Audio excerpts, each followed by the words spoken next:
All right. What is going on, ladies and gentlemen? I see that we have an extra high number of people waiting for the stream to start, so I guess that is a good sign. You all read the new title and hopefully got you a little bit excited. Yes, we are. I am going to be writing a screenplay live kind of going forward here. And I'll show you exactly how that all is going to work in a second. Hello, everyone. Wow, there's a lot of people here. Soulfly, Fur, Zaman, Harsky, Spoongo. Is that how you say that?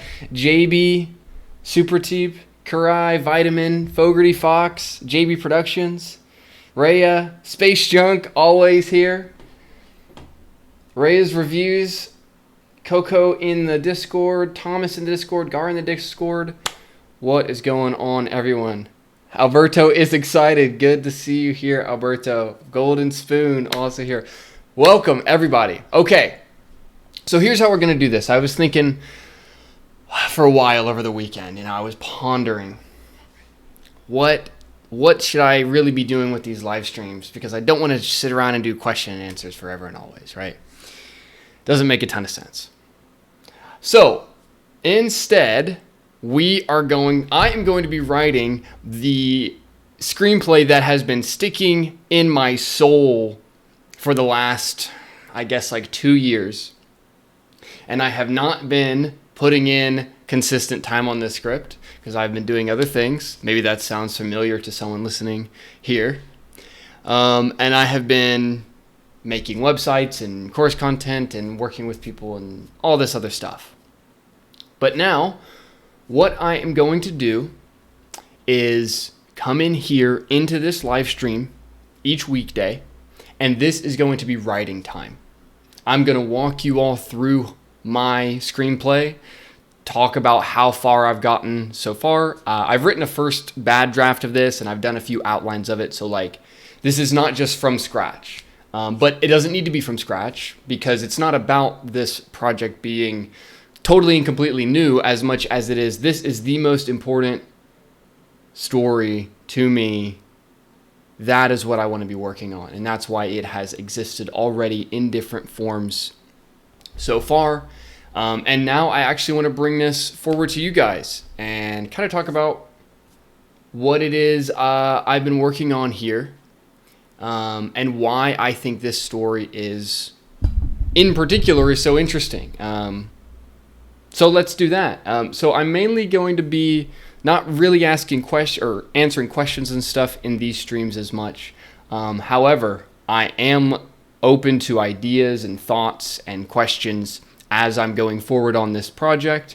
What do you guys think of it? What do you like? What do you not like? And again, the best place to discuss this, to ask me questions about it, will be in the Discord linked below. So if you want to get a closer sense of what's going on around here, ask me questions directly, that sort of thing, the Discord is the place for that. And so I'm going to go ahead and come to my Google Drive that currently has this this point in this current story's life. So my screenplay is called The Good Cult, and that is essentially what it's about. It is this story that takes place in modern time, where there's essentially a village society existing in parallel with the great global society we all find ourselves in today, right? The great capitalist, globalized ecosystem structure that we all sort of the great machine we all live inside of, right? Also discussed as the Matrix and these kinds of things. And so this is something that has really stuck with me for a while. And these are some of the old documents I had worked on for this. Let me see, when were these actually last worked on? So these are back in 2022. So the last time I worked on this was 2022. And I've worked on some of these down here I've worked on more recently, but I kind of want to come back to the beginning of me working on this screenplay and talk about why this particular story, out of all the stories I've wanted to work on, why this one? Why do I feel like this is the one to share? And so a big thing that I have noticed is this. in real life, right? Where nothing really binds people together anymore other than a sense of we all work at the same job, or we happen to live in the same location, or we all sort of go to the same Sunday service once a week and say hi and then leave, right? But nothing really binds people together in sort of a real fraternal way, right? We all are sort of living on our own in our sort of own ecosystem, or at least I feel like a lot of younger people kind of feel this way, where this sort of like deep strength of like Viking brotherhood or these sorts of things is essentially non-existent in our world now. We all exist as sort of the great peasantry together. And so this is kind of an idea that this is why it kind of has formed as this idea of the good cult, because fundamentally, I think what really creates culture, what really creates society, is groups of men who actually create a sort of protective bulwark of unity together, right? And then through that protective bulwark of unity as a fraternity of men, then they are able to create a sort of village of safety, a place of safety, a place where women and children and animals and all of these things can live and thrive and be at peace and all of this, right? But now we don't really exist in that world. We sort of exist in the forever outside, or the forever strange place, right? In the way that each of us pass strangers all around us all day, all the time. And even things like that I've always found really interesting, because why are we constantly surrounded by people that we don't know? Why does our world find its function in this sort of way? Why do we all sort of exist in our own spaceship bubble vehicles and pass by strangers all of the time? And that sort of becomes our reality. And so with this cult, and I wanted to kind of make this movie about a real, genuine community. And to a level where there's real ceremony about that, right? And I think that's where ceremony really matters in the world. We don't really have ceremonies that have deep, serious meaning to us now. I mean, even you can go back 2 or 3 decades and that you can find ceremonies of deeper meaning. But yet now everything has sort of been ironized, right? Everything is funny, everything is a joke, everything is not serious.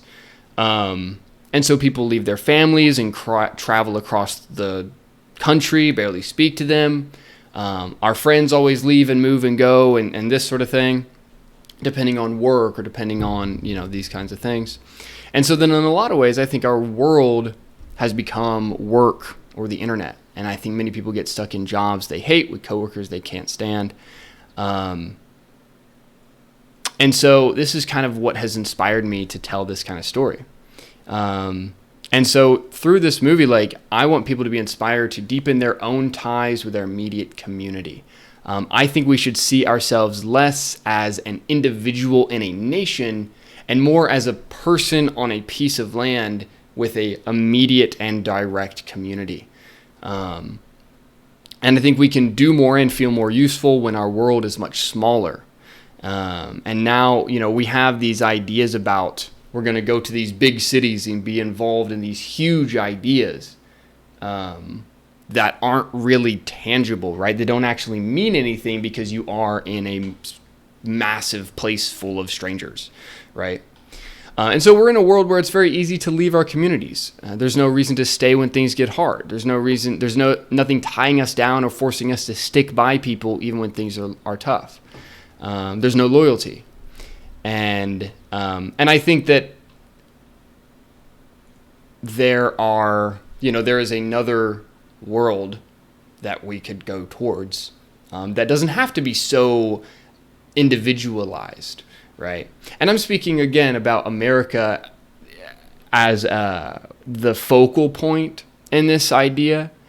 Other countries and different cultures have their own setups and systems and these sorts of things. But being somebody who's lived in America and traveled around America and been to many places and felt what it is to be American and understanding the history that we're taught and all these things, this is kind of what has made me feel this way.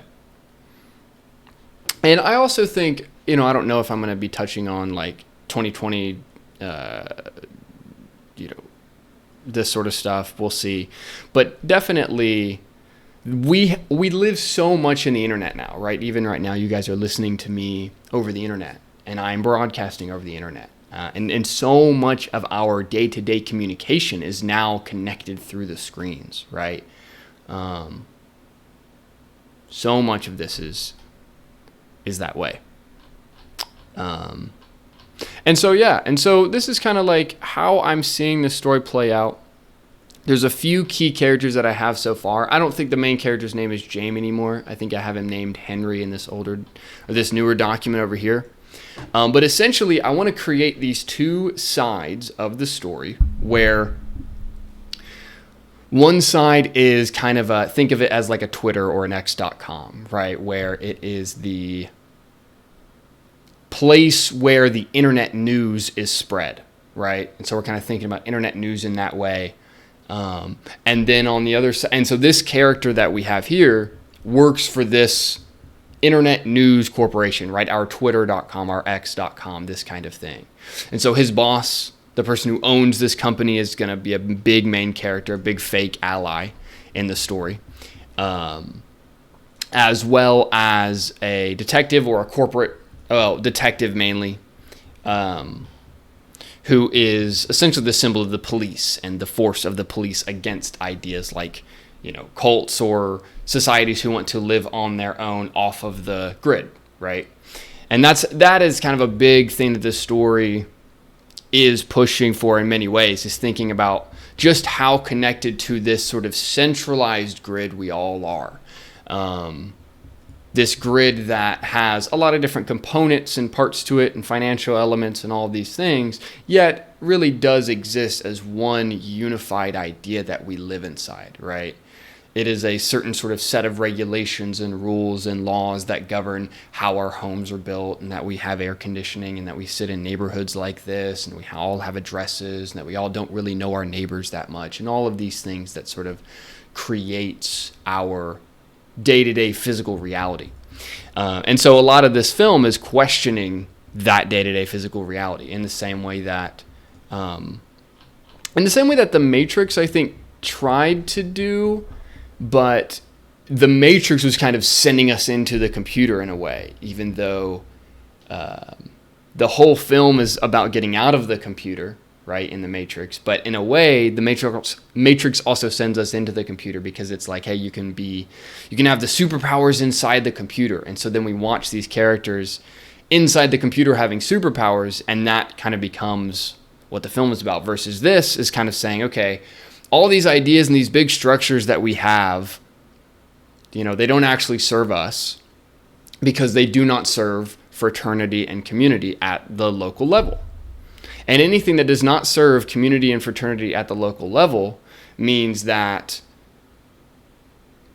power is kind of sitting at the top, right, in this vacuum hold, and then everyone else suffers because of it, right? Because wealth is not really about how much money you have as much as it is the organization of the physical world around you, right? Because money on a screen doesn't matter. What matters is the organization of the world you're inside of, right? Physically. What people are there? What land is yours and not yours? These kinds of things. And so that's really what I want this story to be about. And I also am going to create the cult beliefs of this cult here. And they are going to have beliefs that make them a cult. And that's going to be very important for this story, because this is about a community that exists outside of our current structure, our current narrative, this kind of thing. And so obviously, because they exist outside of our current narrative and our current structure, they will then have beliefs that reflect that. One of the things I have up at the top of this working document, this is the latest document I've worked in. I can't remember quite how long ago. When did I work on this last? oh, this is just saying today. That doesn't really count. It's probably been, I don't know, a month and a half, 2 months since I've opened this doc up specifically. But I definitely have this kind of idea of faith versus fear in the film, and that being my central point, that from that kind of philosophical or belief level that I want to get across in this. And kind of how like so many things in our world are bound not really by anything physical, but by just a sense of fear. And part of that fear comes from not having an understanding of certain elements of the world you're in, or not being experienced with things. But it's also just a lack of a belief in a creator, a lack of a belief that you are fundamentally okay, that you are fundamentally safe, that you can trust God, these kinds of things. And so that's kind of the most distilled version of this philosophical conflict that I have in the story so far. In many ways, it's conceptually about modern day 2024 world versus a world that does not totally rely on strangers changing money for the function of society to exist, because that is essentially what we have now, which is our entire society works on strangers handing each other money, and then who knows what else is going on. So for this cult that I'm building, core tenets of the cult. Now this is going to be some stuff that I'm just going to throw some stuff at you here. So they believe the earth is flat. They believe the sun and the moon are the same size and exist in a sky not far away from us. They believe that heaven and hell are on this earth, in the sense that heaven and hell are vibrations, right? You create the vibration of heaven by living cleanly, by living in beauty, by giving love to the people around you. And you exist in hell by doing the opposite, right? By living in a disgusting manner, by projecting evil onto the people around you, by not showing love, these sorts of things. And so a big thing that they believe, and this will come into their kind of initiation process that will happen in the story, is that your morality is in many ways is based on your resistance, which is like your ability to resist sin or resist comfort, right? So what happens is, from a moral standpoint, we are slaves to our bodies when we are not resisting our physical urges, right? And those physical urges can come in many ways. Many types of lusts and covetousness can happen.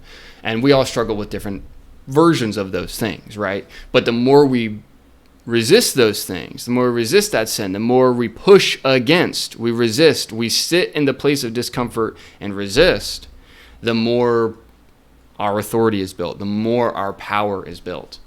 And so that's kind of why I think the most important battle is the battle between you and your beliefs, or the battle between you and your physical body. And that is in many ways where your strength comes from, right? Your ability to resist, rather than you being pressured, you do the pressuring. So I have some other stuff down here. Some stuff I have... I'm still trying to figure out, but there's definitely going to be a cult leader, obviously. And he's going to be kind of the mentor figure for this story. And so we're essentially going to see this character who is this like internet journalist on X, let's say, or sort of knockoff Twitter, whatever you want to call it. And his journey into this self-sustaining society that have wildly different beliefs, of him,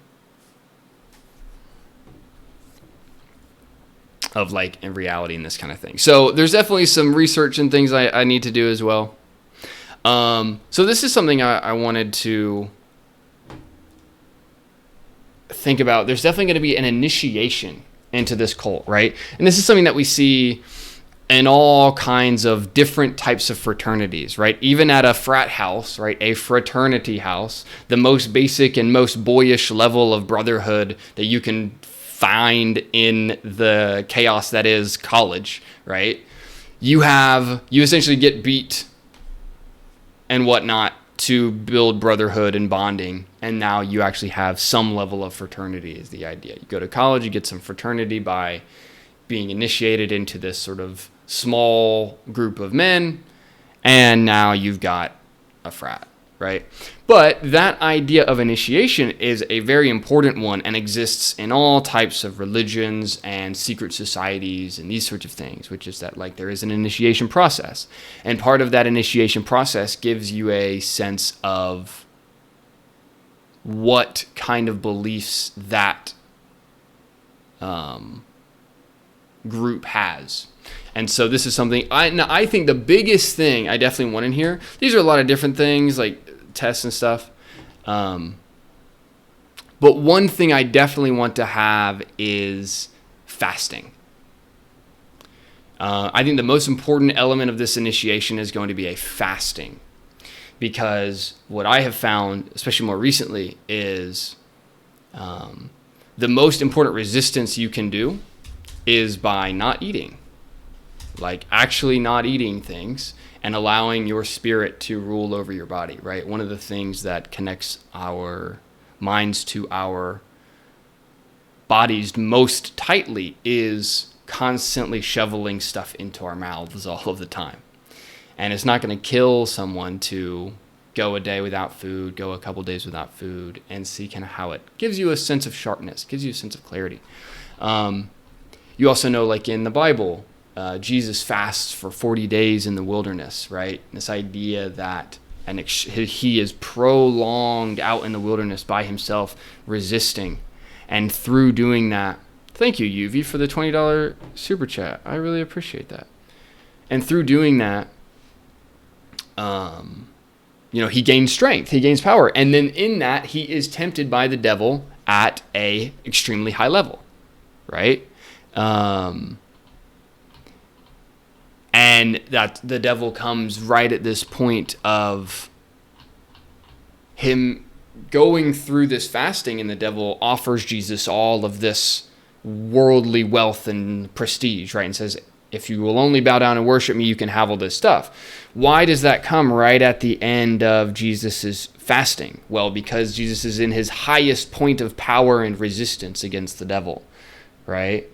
And so we get this moment of extreme strength, right? Because physically he is supposed to be horribly weakened. And hey, you can have this food, you can have these riches, you can have this power, and then Jesus still rejects it. And that becomes this symbolic story of the power of resisting the evil, resisting the devil, resisting all of the temptations and the lies that can come forward from the evil ones. So a lot of this is kind of messy. And I definitely need to I need to clean it all up, but that's what we're going to do on the stream. And so what I'm going to be doing in here is outlining this out with you all, working on the characters with you all, doing all of it with you guys on the stream. And so sometimes I don't think I need that. Sometimes if I am just working on something on this,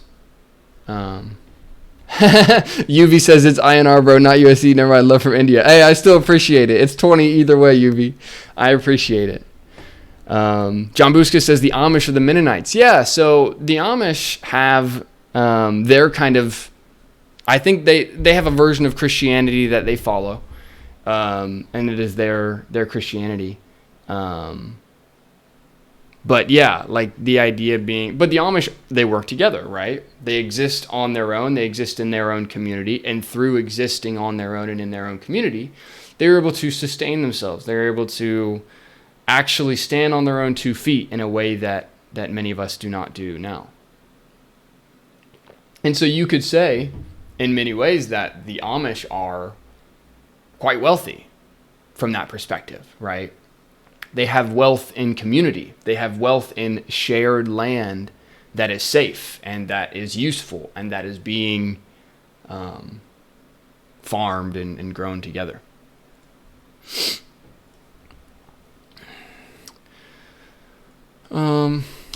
Okay. So let's come down to kind of how I'm seeing this story play out at this point. Let's see.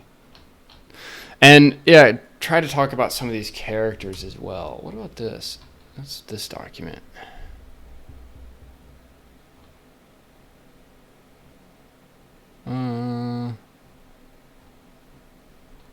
Okay, this is like, yeah, this is a this is a wildly messy document. But I'm going to be showing you guys all of my mess so that you guys are not embarrassed of your own. You got to go into your messes and find what's important. Yeah, so this is going to be important stuff for characters. So I want to talk a little bit about the characters here. So the main character, like I talked about, I believe his name is going to be Henry. He works for this kind of X.com. He is a like journalist, online journalist. And essentially, we start by he is doing a story. He is prompted by his boss to do a story, like essentially like this propaganda hit piece on this cult leader, because they what happens in the very beginning is the cult comes to town, right? They essentially do this ritual in the town, and the town's perspective in the very beginning of the story is that these are crazy, like cannibals out in the woods, or it's just like a bunch of like drunk gangsters or something like this, right? They don't really know who they are, but they have all sorts of stories, and like they're homeless. I have up here, like it's like a cult of homeless incels. This is the perception of the cult by the real world. And so our main character, who is going to be Henry, he is going to go do a story on this cult leader. And what happens is he essentially, through that, he learns more about this cult leader, learns more about what's going on, and he realizes that, hey, maybe the cult actually has more. It's more than just these crazy freaks in the woods, but they actually have a belief system. They actually have another point of view that is interesting and worth paying attention to. So he goes and seeks out the cult, and that's his kind of big choice here, seeks out the cult. Midpoint, kind of to Act 2 of 4. So in Act 2, he joins the cult, and then the midpoint, spoiler alert, but we're in a writer's room here, the cult leader is killed. At the midpoint is how I see it right now. And he is killed by the cop. He's killed by the detective, not being one of our main villains here. And so this stuff, I'm still not quite sure yet. Mason seeks to expose Burke. Burke's exposed, doesn't matter. We will see. But that's kind of at least gets us halfway, right? The kind of joins the cult. This is kind of our big midpoint. Joins the cult. Midpoint here. Cult leader is killed. And then sort of the 7, the climactic choice after the midpoint is cult is scattered and defeated. So something like that. All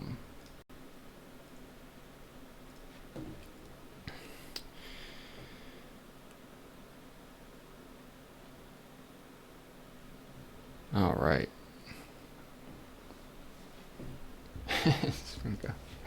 Okay, so that's kind of how I'm seeing it.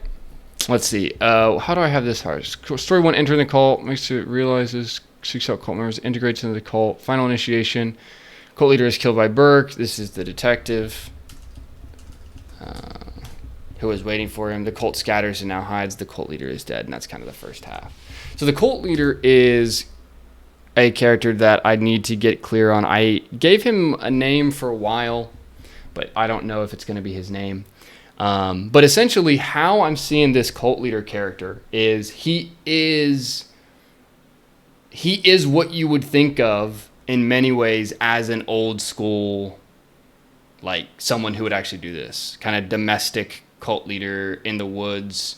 Like people consider him the T word, T plus terrorist. Like he's kind of out there, right? He's not somebody that can integrate into the normal world, and that's kind of what makes him dangerous, and that's why he starts this cult, and he has all these ideas about morality. And he himself, this character, you could almost think of him as like an Abrahamic character, or like a Moses kind of character, or even like a Noah, right? Like if you remember the story of Noah builds this boat over 100 years, and the entire time there's a world with Noah, right? It's not just like Noah and his family. There's all these, this is a whole society, a whole civilization.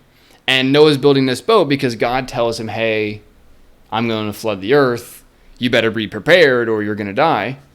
And so then he builds this boat all this time, right? For 100 years he builds this boat.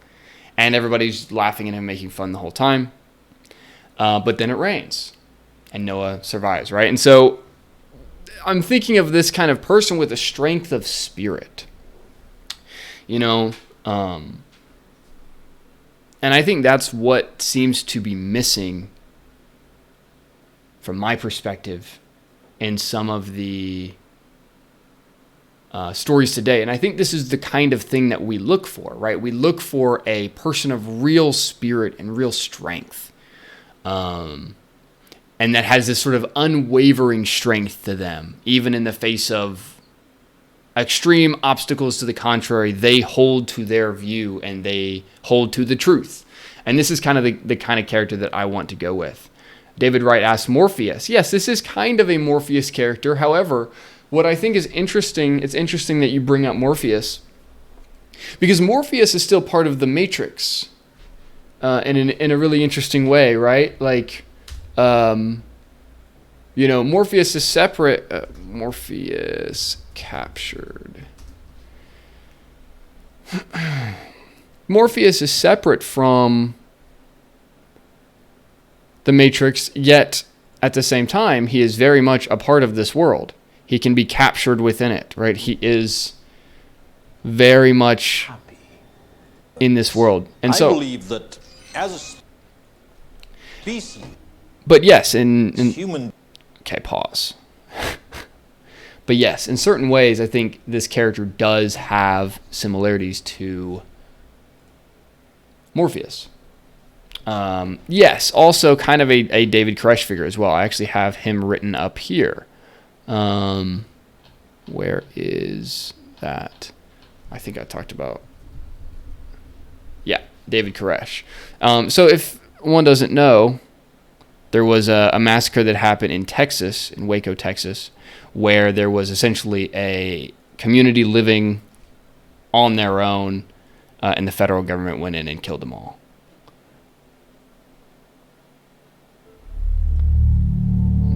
So I'm not going to play all that. The Branch Davidians were their name. Different kind of thing, right?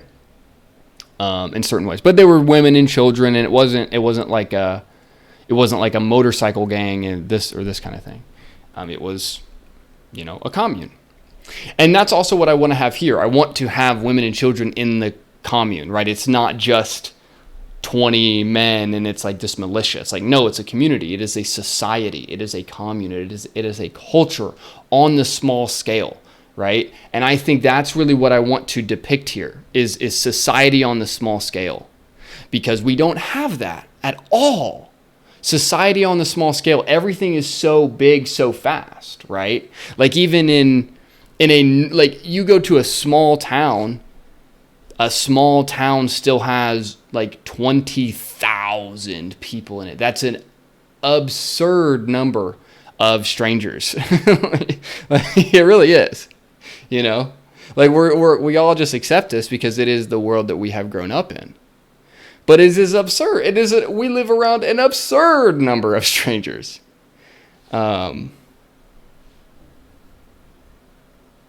what's that about? What's all that about? I don't think it's that excellent. But okay. I just want to sort some of this stuff out. Saving the call. Yeah, and then I've got my actual kind of working outline right down here, and I can get into that in a minute. that is where most of the work will be done. This is another thing I want to show, that the cult leader has a brother who is a pastor, a normal pastor in the town that's nearby, right? And so this is like specifically, if we're thinking about this locationally, there's going to be a town or like a city of a decent size, right? Let's say a few 100,000 people or something like this. And, it's not like they're not outside of someplace huge, but they're outside a substantial place. And then there's the cult, which maybe there's like 200 people total in the cult or something. I'm not quite sure. But the cult leader is the brother of a pastor, and a pastor is still a pastor in this town. And so I kind of want to show this change or this difference between the sort of pastor who is living as a religious man, yet doing it in such a deeply compromised way, versus the cult leader who is also a deeply religious man, but is doing it without that same level of compromise. And that is the kind of the two they kind of create these two sides of levels of religious or truth compromise, right? Where you have things that you've got to do to sort of, go along to get along and fit in society and be this kind of person. And then this other character that is so resistant and rebellious to that he can't function within society, right? And so through that, now we have this clear contrast between, and there's pros and cons to both, which is, again, right, something that I want to show very clearly in the story, is that, of course, there are pros to continuing to engage with many people, to not be out in the woods all by yourself and only with a few, but then there's compromise in that. And in the same way, you have this character in this cult leader who is super uncompromising, but it also has fully cut him off from the rest of the world. And we have this kind of back and forth here.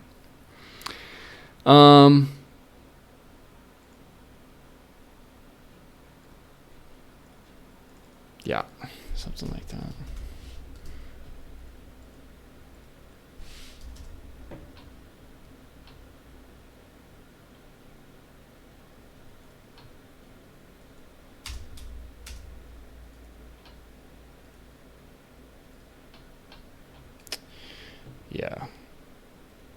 Yeah, and so even here, like over the cult leader, I have him like, and the whole his purpose is to very much be a character that cannot exist authentically within the society that we live in now. That's his purpose, and that's not necessarily going to be our main character's purpose.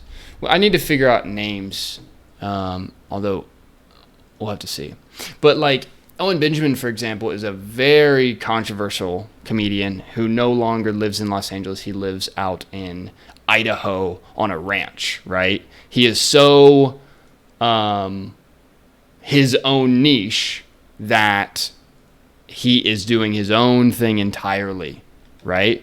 And so in that way, he very much kind of becomes his own mini cult leader. Like he does his own comedy shows out in hayfields because comedy clubs will not put him on because he's so extremely controversial. And so that's kind of the idea. And again, like Andrew Tate is an extremely controversial figure, right? And had a lot of intensity. And this is kind of what I want this character to hold. And this is part of the reason he dies in the story, because he cannot coexist. He doesn't see any reality of coexistence whatsoever between the two worlds. And part of what I want to do through the main character of the story is find a way to say, like, okay, what is the connection here? Like, what is the, can there be this connection between the internet world of the city and this sort of thing with this kind of cult-like commune idea? And that's also what I think can happen in the sense of, I think we could do a world of internet city-states, right? Like a world where we have more localization, but through this utopic idea of a free internet that stays on and, that actually we have, then through that we can have healthy separation, yet also be able to share in each other's cultures and each other's truth and news and all of these sorts of things in a way where we could help those who needed help, right? In a way that was actually, doable and easy to see. Okay. Yeah, so this is an old idea I had. I thought it was going to be a self-driving car company at first, rather than a news organization that is the company that our main character works for. And the reason for that was because I started off with this concept of dirt bikes versus self-driving cars. And I've kept the dirt bike side, but I've kind of dropped the self-driving car side. But what I was going for on this conceptual standpoint is that roads with cars are a way to keep us in pretty restrictive areas of land, right? That's how they function. So we have this city, and in the city we have all the shops and the things and the food places, and we go through that planned ecosystem on the roads, and those roads have our cars, which we have the license for, and everything sort of fits all nice and perfect into the system that someone else created. And one step forward on that is self-driving cars, right? The idea that you don't even get to control the vehicle you're in. You just get to sit in this thing and be on the predetermined road, and that's what your life is. And so I was pushing against that with the other side of the concept is dirt bikes, because dirt bikes can go anywhere, right? You can take a dirt bike off the road, you can take it up a mountain, you can take it over hills, you can take it down into valleys. It doesn't need the road. It's like a horse in that way, right? It's kind of this modernized horse. And so I kind of wanted the men of the good cult to have this Wild West sensibility to them, that they kind of live out in the woods a bit, that they know how to create campfires. I don't know if you guys have played Red Dead Redemption 2, but in that game, you are a cowboy and you run around and you can start campfires and you can fight people and all this sorts of things, right? And I want to have some of that Wild West energy in this story, to say that hey, the land we are on doesn't have to only be cars and paved roads and gas stations, right? That it can actually be this free land, this sort of frontier, this open land. And that's what I'm kind of going for here.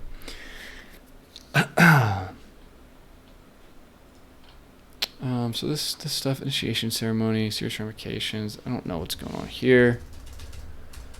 But this is the actual outline, so I'm gonna,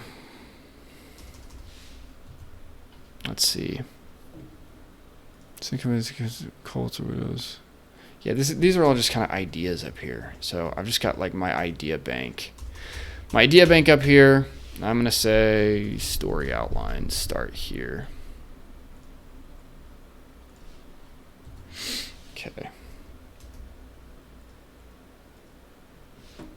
And then I want to make sure this is full story circle outline. Do heading 1.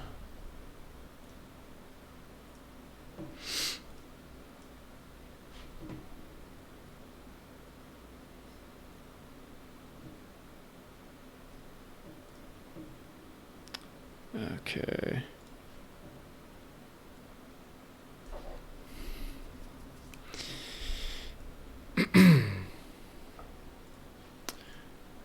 Okay, so I had some scenes here. This is already getting into this scene. Okay. This is already so messy. Already so messy. Okay. So, yeah, Act 1's going to be meeting the cult. I want to make this heading 2. I like stuff to be clear, so you're going to see me going around making headings a lot for the beginning phases of this journey. Okay, this is heading 4. What is this one? This one is 2. Okay. We'll just go 3 on all these.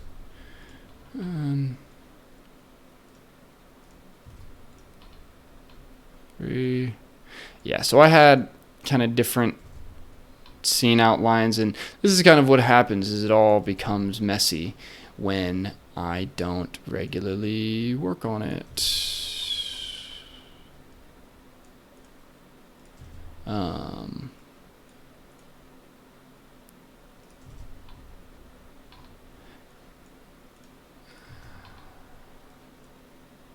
Supposed to be 2. Yeah. So this is Act 2. There are 4 acts in my screenplay.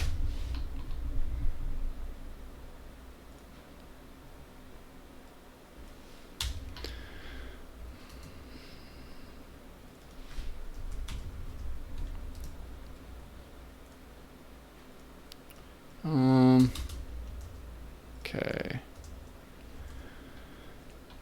And then Act 4. So, I have an idea of how it ends already. This is kind of the climax right here, built out. So, and I also have some music here. This is like from a Playboi Carti performance, and I've got some of this. And then this is kind of old stuff. Maybe I keep some of this as ideas above. And then, yeah, it's survival stuff. Okay.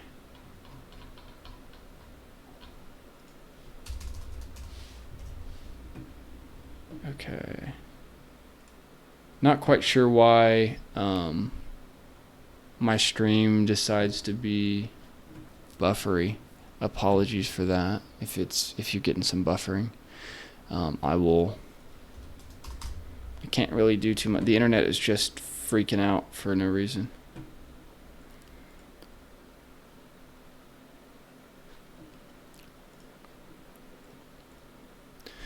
Okay. I really don't want a scene to scene outline right now. I want to get my story circles right. So yeah, so Act 1, we're gonna have our character. I'm gonna name him Henry.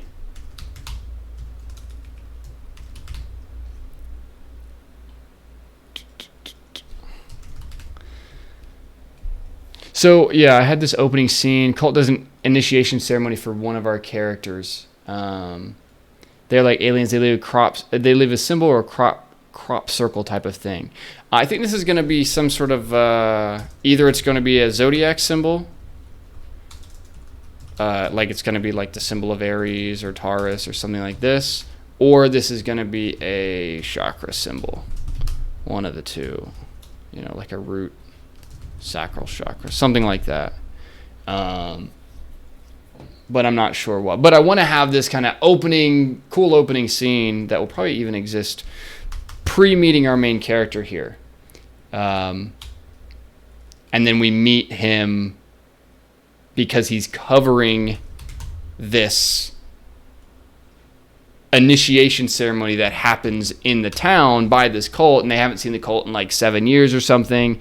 And everybody's like, oh my gosh, what's going on with these people? And then Henry is given the task to do some research on these people. Aiden on air says, hey Tyler, what's this for? Improvement, trying to sell? I'm not trying to sell any screenplays ever again. I want to make this, and I want to write the screenplay, and do it with you all. Jason says, do you have a Word document like this for download or for sale, just something to see as an example of your process? Yes, sir, I do.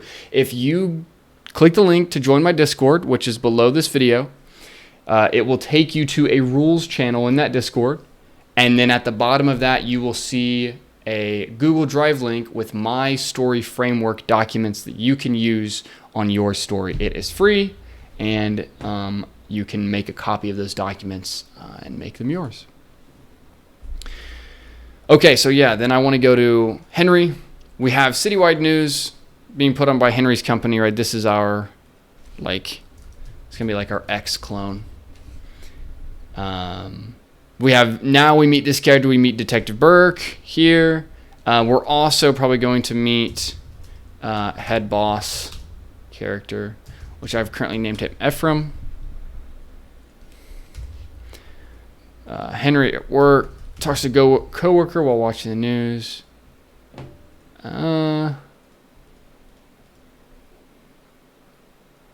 This is going to be Ephraim. Shots on by some guy. We'll see. Something like this. Yeah. Representation. Yeah. Okay. Ephraim comes in. Ephraim coming in. Oh, yeah, so we have two. Yeah. Okay, so we have, like, corporate boss, and then we have Ephraim. Yes. Okay. Yeah. So we're going to have a couple different characters here. We're going to have kind of a corporate boss, and we have kind of a head boss. And this is something that also is kind of be up in here. So we've got Henry. We got this cult leader character. And I'm going to make... Let's go, like, heading 3 here. So we can keep these characters straight. Cult leader. Okay, so then I want to have this. I want to have this pot smoker character for sure. I'm not sure what their name is yet. Probably starts with an S though. I don't know. I'm gonna placeholder Sam for now.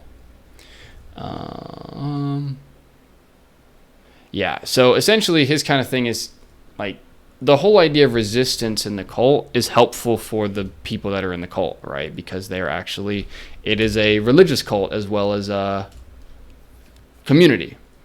And so we have this character that's going to be kind of struggling with drugs throughout that. And then while the cult leader is alive, this character does very well with their drug use. And then when that cult leader dies, and we get that kind of act 3 of chaos here, where the kind of the cult turns on Henry, the cult scatters, we're going to have that be shown in our different characters, and kind of what happens with them. So yeah, we're going to have this character. Let's call him Sam for now. What size are these? Heading 3. Okay.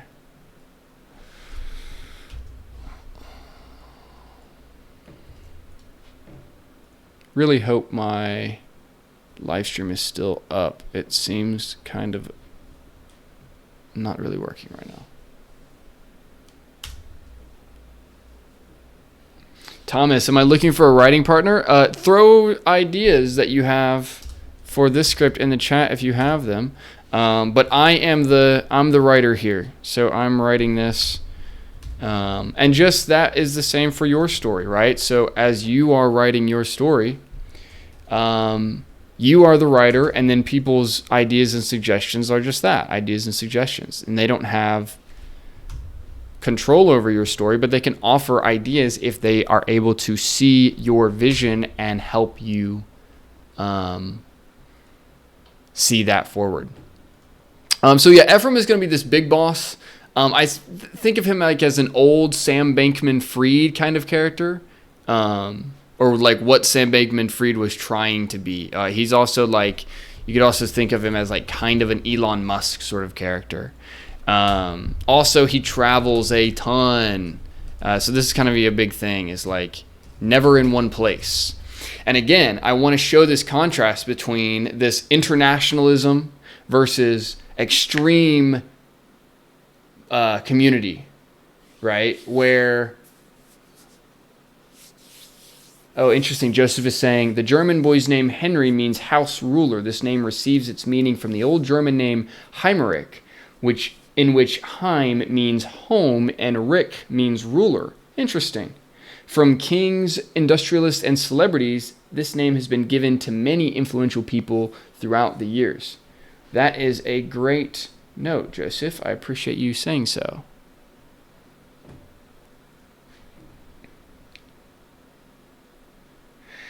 Casey says, I wonder if it's useful to know what the cult thinks of the land. What does it symbolize? Well, I think that's a good question, Casey. Casey's talking about what is the kind of what does the cult see about the land?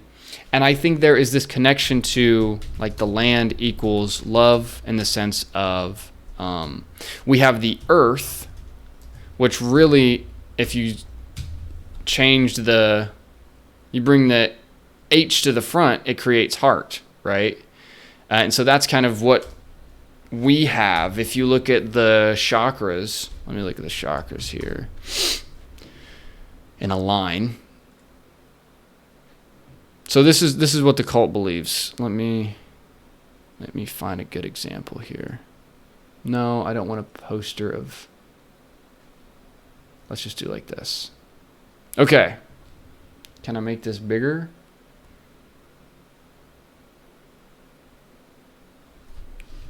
Control plus plus plus.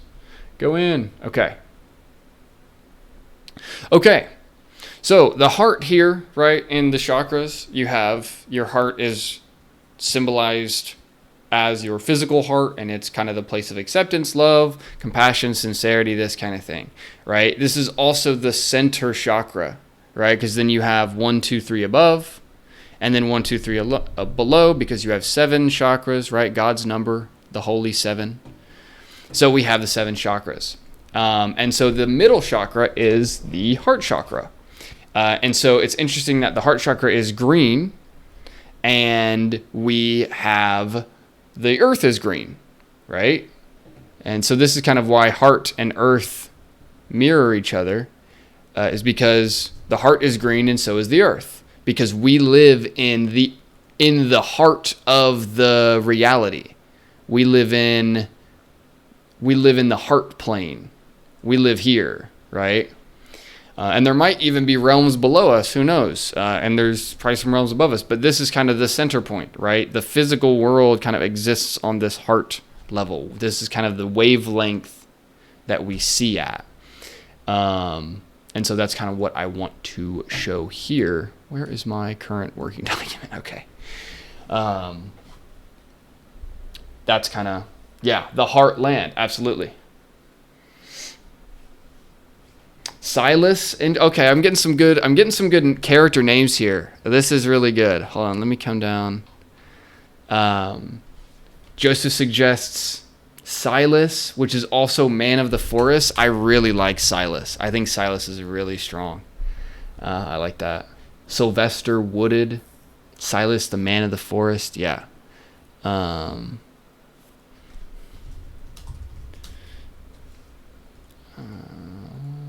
Yeah, and so I'll have to see if I'm gonna do, is it just gonna be weed, or is it gonna be like harder drugs? I'm not sure yet.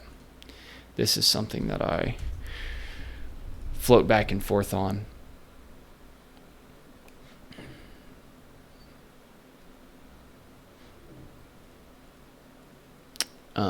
Okay. Yeah, Silas is a fantastic name. Yeah, that's a good one. That's a good one.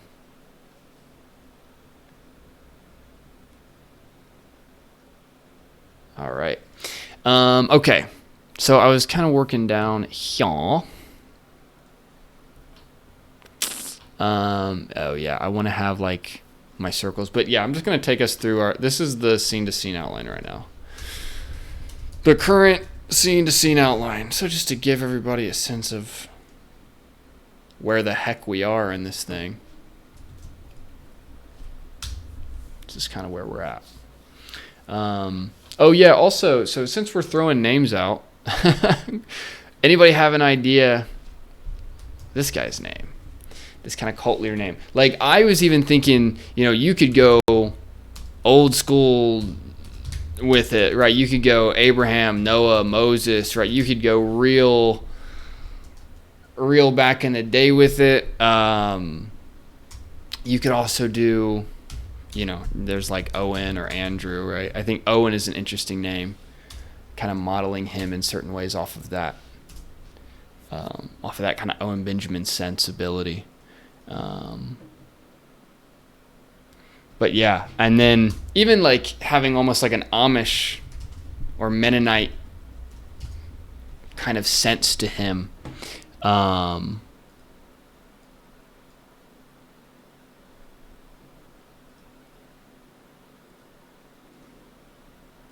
Yeah, we'll see.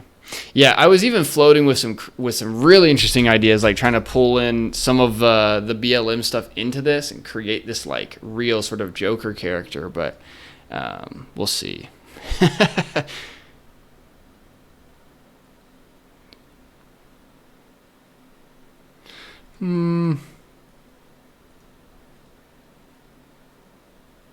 Yeah, actually, I might play some of this backstory still in. We'll have to see. He starts to put 15 minutes on a call later. He's wrong. He's right. UV, thank you for the next super chat. He said, "Hey Tyler, sorry for interrupting, but any chance you could do a video on South Indian Telugu films? Would love to hear your thoughts on them." No promises. I might get around to it, but it might not be super soon. But I will do my best. So this Luke character, this is an ally. So I need to kind of antagonist. This is gonna be main mentor.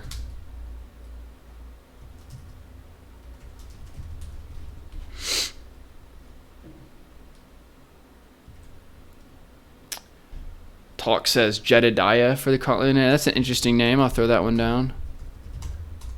Definitely has that Amish feel to it.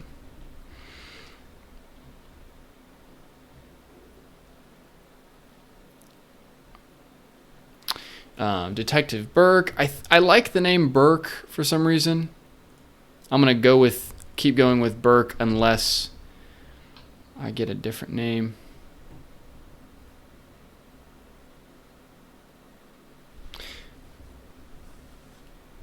And then Luke, this is going to be a close ally character.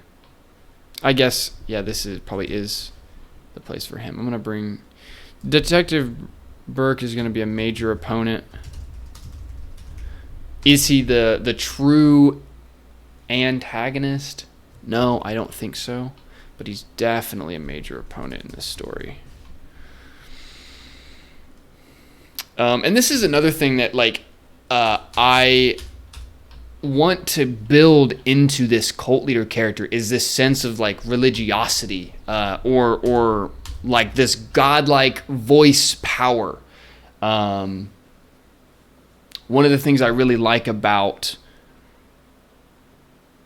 like, if you look at the internet, you may notice that a lot of times people are speaking with power, and that creates their following, or it creates their energy wave. It creates the direction that they're going on. And so I think people who have this sense of strength of voice, this strength of tone, that really matters for their ability to lead. And I want to create that in this character here. Is this kind of, almost like 1800s Christian pastor feel, or something like that, to where, like, he's got a real sense of religiousness to him.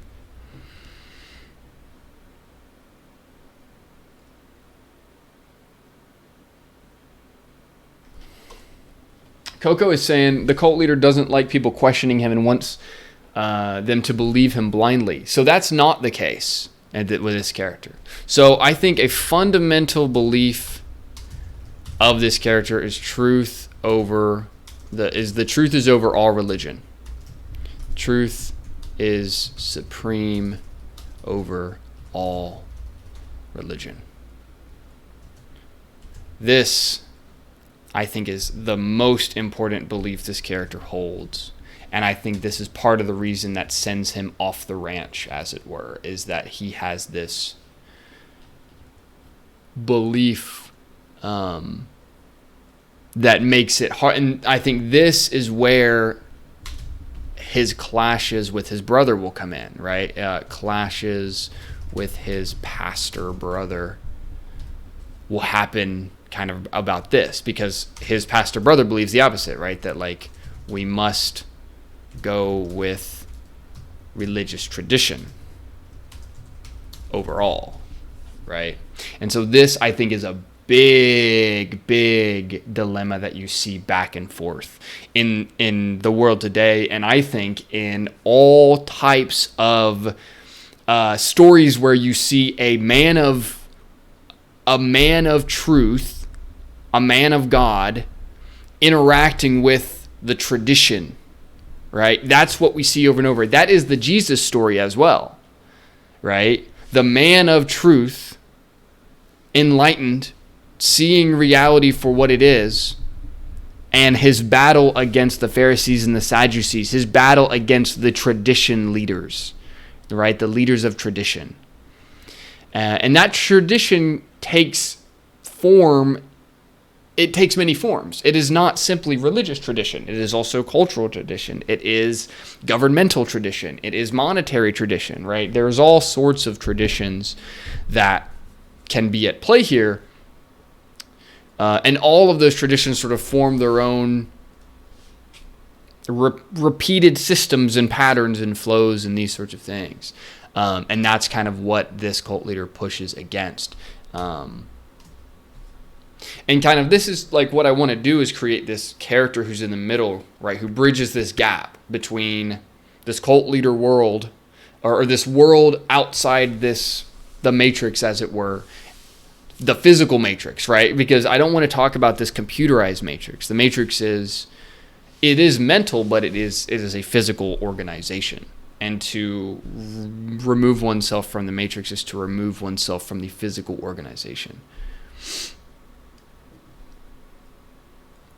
And so, I want to have this kind of like religiosity in his voice.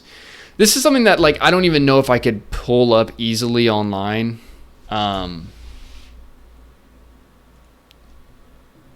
like, say what you want about Andrew Tate, and I don't think he's, this beautifully wonderful person. I think he has a lot of darkness. There's a lot of darkness that surrounds him, and I think he's been through a lot of dark things. But he has a certain sense of religiosity, or he has a sense of power in his voice. And I think that power carried in his voice is part of the reason he has become attractive to young men, and kind of why he became the most Googled man in America in 2021 and 2022, and why you see this person kind of have this moment before he was silenced. And it was because he had such a powerful voice, and I think part of it was, he had no humility, and he got large enough to where others came in and said, "Hey, it's time for you to be humbled." Mookie MC says, "Is the person in the middle the reporter?" Yes.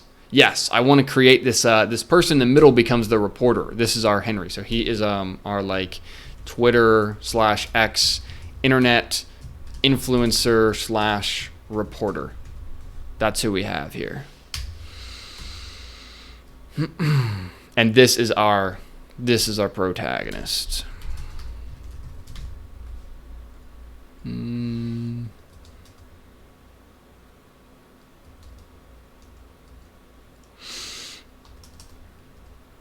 Yeah, so we'll see. I still have all sorts of stuff to key belief,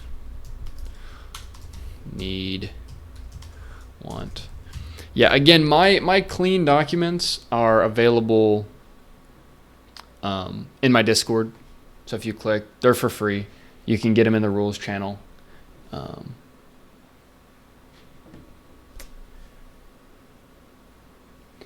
Casey says, "I like this tradition versus truth concept, more cutting a new path theme." Yeah, excellent.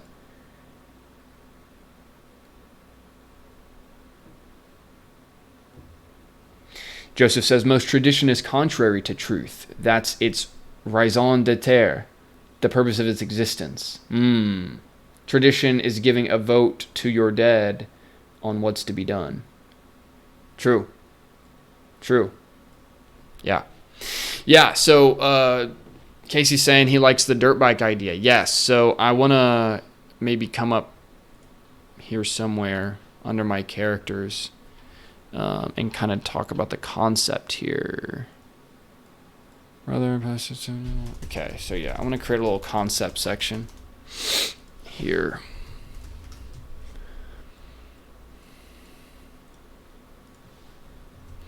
So we kind of have side one, which is, I'm going to say like the modern city matrix. And then we have side two, which is the cult. And so in here we have roads, police cars. In the cult we have dirt bikes. So one thing I want to have is there are no roads that connect to the cult or to the commune. This is very important. They do not exist in the road system. You must travel through actual nature, uninhibited or unchanged nature to reach the cult, right? It is its own sort of city state. It is its own sovereign place. And then we're going to have like X/Twitter/ even I want to kind of call this like the internet culture. The internet culture. This will also be symbolized by like the workers. The workers at X. And then, you know, these sorts of people. I also want to have like the church here. So maybe it's like, see, I could have like a Catholic church, but I could also do like some sort of Protestant church as well, because they are. I could have like a Catholic mass, but then I could also do like a Protestant church. I'm not sure. Both of these become upholders of tradition. Upholders of tradition. Upholders of tradition, and then we have like the cult belief system, which is essentially a knowledge of the truth. This is how they see it. And so this deals with chakras. This deals with the zodiac. So this is astrology is going to be here. Like understanding the zodiac belt, understanding this sort of stuff. I know I was talking to you guys a little bit about how the story circle kind of matches with the seasons, and the story circle and the seasons also match with the zodiac belt. And the zodiac belt is constellations that are in the sky above us that the sun and moon move through. It's like the actual river of constellations that the sun and moon move through. So the zodiac is not simply, and astrology is not simply like some girls filling out quizzes online about who they're compatible with. It is a scientific system. And it might not be your scientific system, but it is a scientific system that many people throughout history have used. And so this is part of the cult belief system, is they have this this scientific they have a system that combines science with like, let's say mythical history, or would you say like mythology, and like knowledge of the stars, this kind of thing.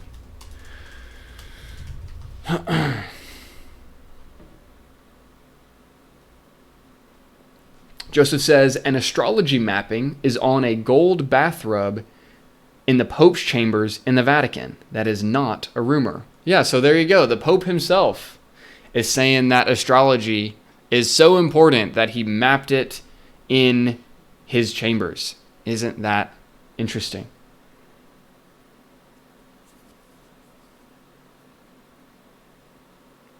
So, okay, this is interesting. Casey's saying, I was just thinking something. The dirt bike is cool, but it has a level of distance from the natural vibes of getting back to your roots, which I think may need to be discarded for horses. They are also quieter and more harmonious with nature.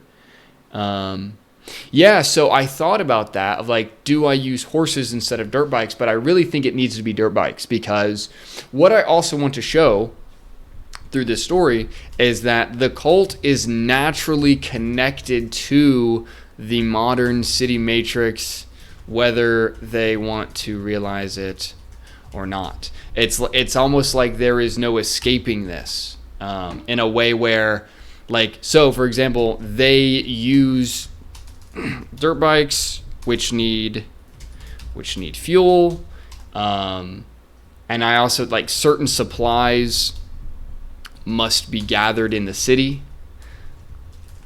and so this is why you get like occasional trips and rituals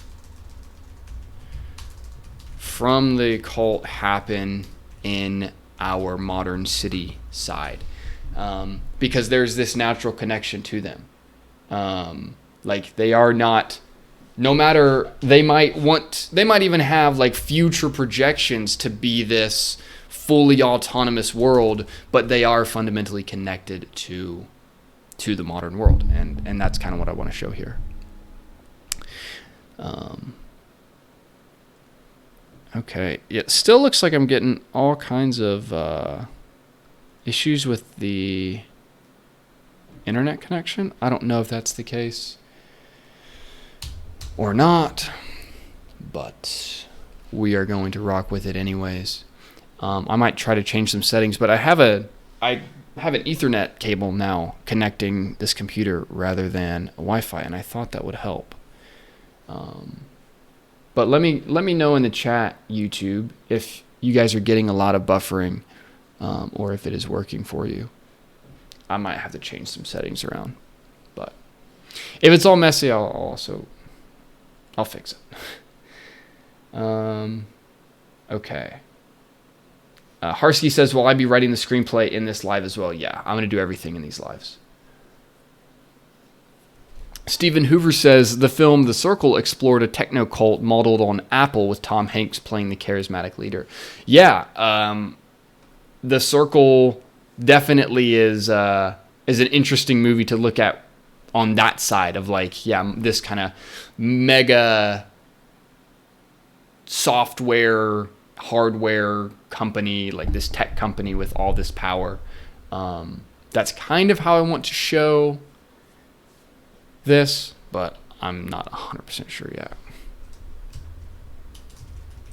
Also, one major reason, probably one of the biggest reasons I have decided to go with the dirt bikes for the cult is because how easy it is for dirt bikes to run away from cop cars.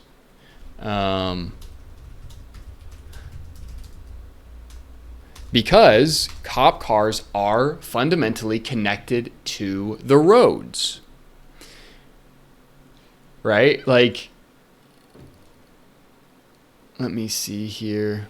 And so even though dirt bikes aren't that fast compared to cop cars, right? Cop cars are going to usually be much faster. They have an ability to duck and weave and go different places.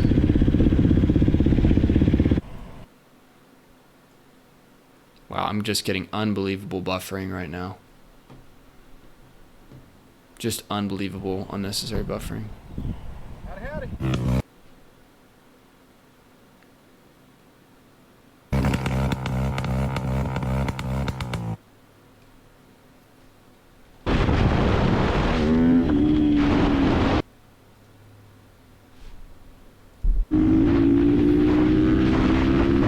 Wow, this buffering is just insane.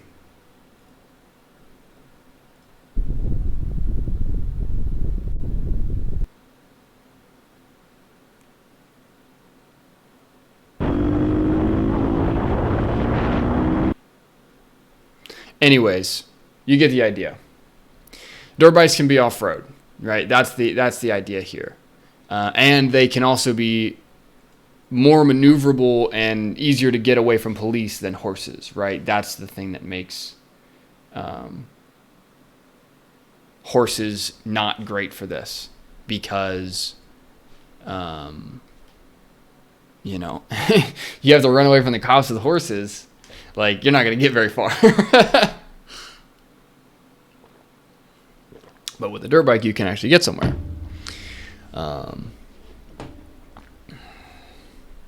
Can I get a thumbs up in the chat if the stream is working fine? I am, like, over here, it's showing me chaos. Like, that it's totally buffering. It's acting like things aren't working at all, but giving me no way to fix it. So I don't know. Discord saying it's great. That's good. Okay. Yeah, let me know in the YouTube as well if the YouTube's working, guys. I appreciate it.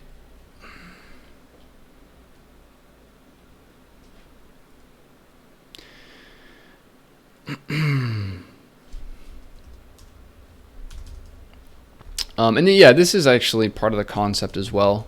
Some of the things that I've been thinking about, like serious ramifications of what it actually means to leave the lie, right? What it actually means for someone to step out of this modern city matrix and enter into this cult. That's what a lot of the first half of the story is going to be about, is, doing our hero's journey out of the normal world into the new world, right? And so halfway through, we're sort of integrated into that cult, and then we're kind of bringing them together in the second half.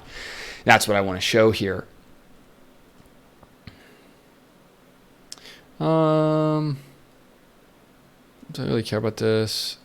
No. See the future of the corporate conversation as safety. Don't care. No, don't care. Don't care. World. I mean, that's gonna be true. Yeah. I mean, some of this will be true, but I know this stuff. I don't need to write it down. Initiation ceremony. See, this is going to be interesting. I don't exactly know how this is going to work, but it's going to be a fasting, and it's going to be like a multi-level faster. Multi-layered fasting. That's the whole key.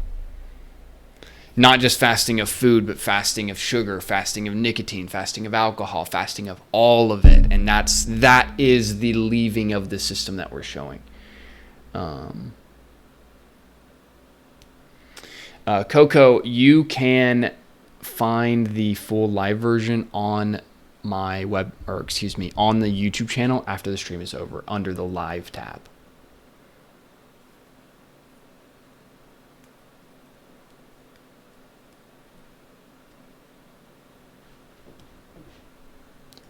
Got you. Okay. Cool. Okay.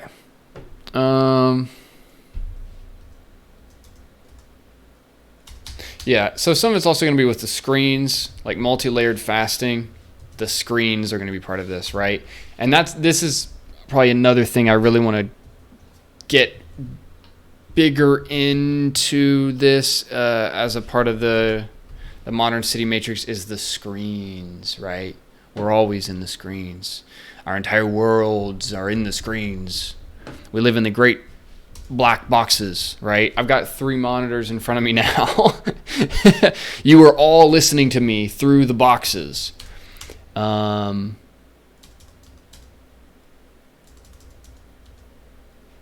I'm in a company that has cameras all over the city. So I'm probably going to do something like that. The cameras are an interesting thing, right? I mean, the amount of cameras that are in our world today is just unbelievable. You can't go on a freaking walk without cameras being set up on every walkway, right? Yeah, this is going to be early. This is going to be narratives. Yeah, this is some kind of piece here. Yeah, these deadly senses. I don't know if I need this anymore. Jumping on different things. Grease, sloth, lust. I mean, this one I think is going to be the biggest. I think lust is the biggest one. This character is going to have some sort of lust issue for sure.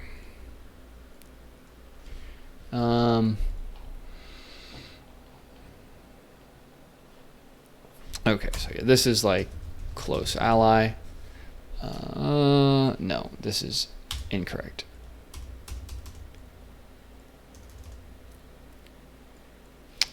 This character is going to be important. Robbie. This is kind of our younger character that also wants to fight in the story. Like, he and the cult leader are kind of wrathful against the modern world in a way that not every character is, but they definitely hold some of that energy.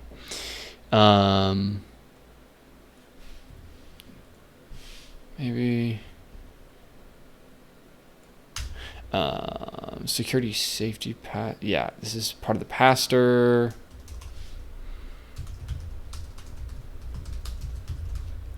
Maybe I even make him a Protestant pastor. That might just be the best.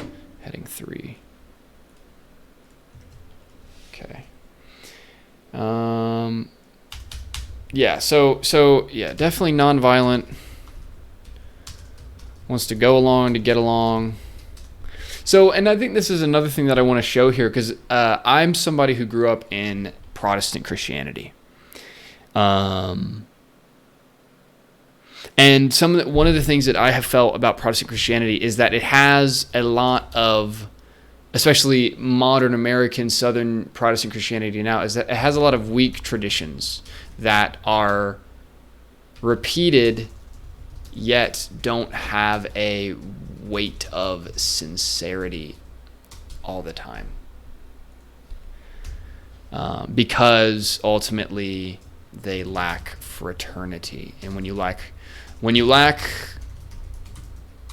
fraternity, you lack sincerity of rituals.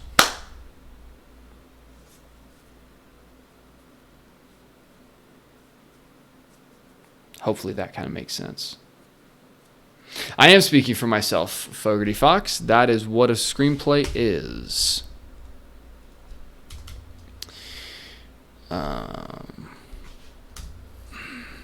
So yeah, he is the brother. Cult leader is the brother of the pastor. Yes, the pastor also has compromise. This kind of thing. I don't know about this. Don't know about this. Cult leader is the brother of the pastor. Definitely true. And this also is going to bring in another important character that I hadn't written in this document yet, but also is very key, which is the mother of the cult leader and Protestant pastor. Now, I need to get some names here. James could be interesting, kind of going off of King James. But I don't know. Part of me almost could give him a weaker name.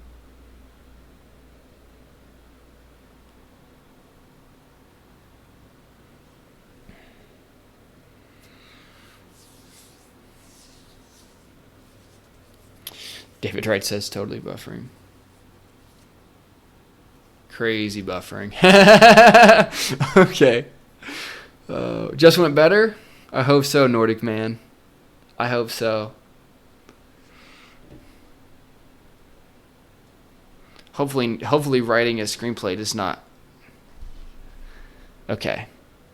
Thank you, guys. I'm glad to see that. Probably, it also might be the case that I'm just trying to stream at a high resolution. Like I'm trying to stream at 14:4 because I have this big 4K monitor. And so I try to stream at a higher thing, but maybe I'll just stream at 1080. And it's lagging and buffering on YouTube. Well, that is a little bit unfortunate. That's unfortunate, but if it is too much, then I can upload this. Dominic, welcome. Been watching your videos for a while, never caught a live stream. Welcome in. We are writing a screenplay. That's what we're up to. Encoding overloaded, considering turning down video settings. Okay. Yeah. Yeah, I think that's what I've done. YouTube's not receiving enough video to maintain smooth streaming. As such, video viewers will experience buffering. That is unfortunate. I will have to fix that when I'm off stream. But I'm gonna continue a little bit more. Let's see. When you try to play the video, it was worse. Better now. Okay. I'm gonna make it for another half hour. I'm gonna keep going for another half hour, and then I will stop. But I've also recorded this stream as well, so I might just upload it back later if I need to. But the mother of the cult leader. So this is what I want to have here, and this is an important character. So the mother of both these men lives in the modern city the story takes place in. She is the bridge between the cult and the modern world. So if a message is to be passed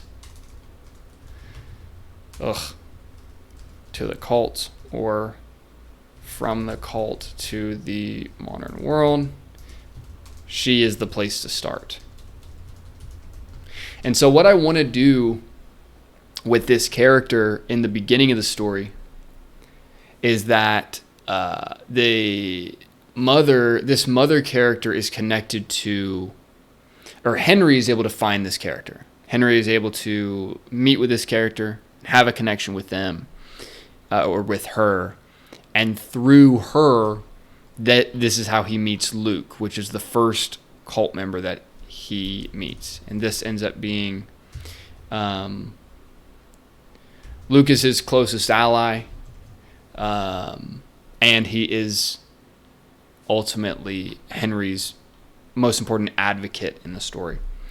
I'm also thinking he's kind of like a Cancer in the Zodiac. Robbie is more of a Scorpio. And then we'll see about these other ones. But yeah, so then Robbie's is going to be this kind of more violent character. That is part of the cult. And he's kind of like a muscle character. And is younger.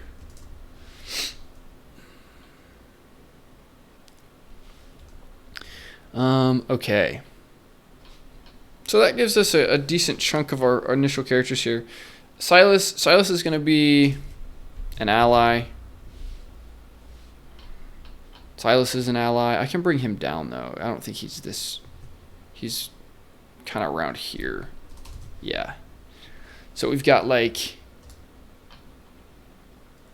I'll say these are the kind of cult members here. Just like heading 2.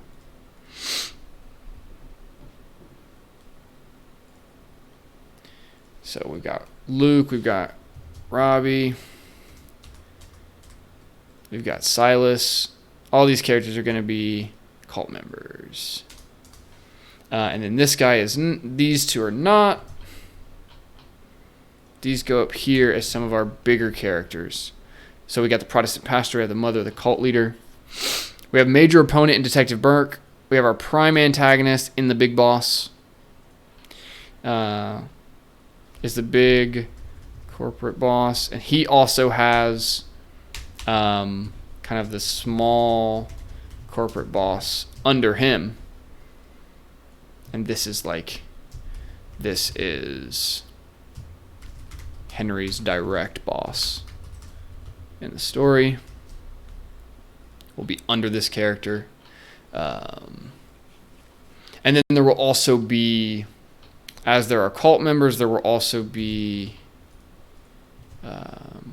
company members. Company members, right? Corpses. The corpses. Corporate people. Okay. And so there's a character I had thought about, like Lana here, is like a coworker that he works with on the Twitter side. So I'll be honest with you all.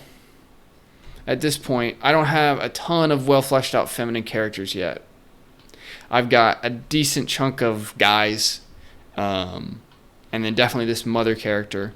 And I have this idea for like a Lana character, this character who works at the company.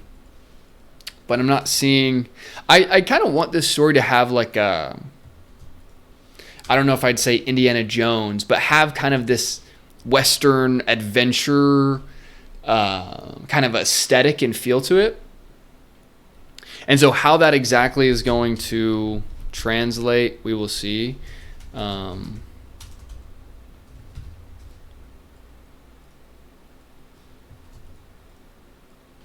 But, you know, maybe even like almost an 80s kind of vibe to it. But I'm not sure quite yet.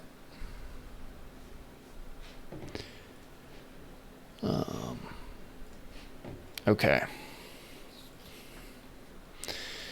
Let's see. So yeah, we have the fasting ceremony. Seeing out something cool. Maybe the court reaches out to him. Don't need this. Yeah, multi-layered fasting from the screens, from the food, from other negative habits and forces like drugs, alcohol, any physical thing that brings down your spirit. And I don't know if I want to have... This is a little bit confusing to me, but I like the 7 deadly sins specifically. I don't know what these orbits really... don't really help me.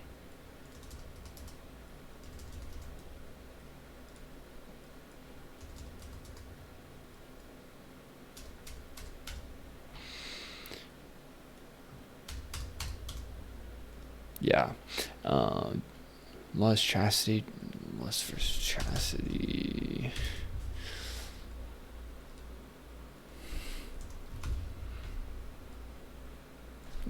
Kind of generousness. Greed versus charity.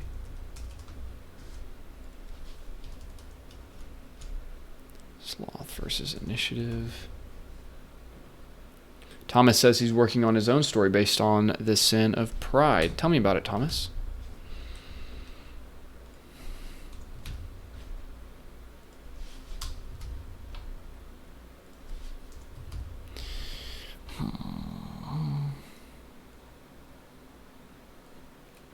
Gluttony versus generousness. So, lust versus chastity. I don't know. I think this might be something that the main character deals with. We'll have to see. It might also be like pride versus humility. But I'm trying to get that sense of the key lie of this character. Like, what is it that they don't see? Like, is it a level of danger?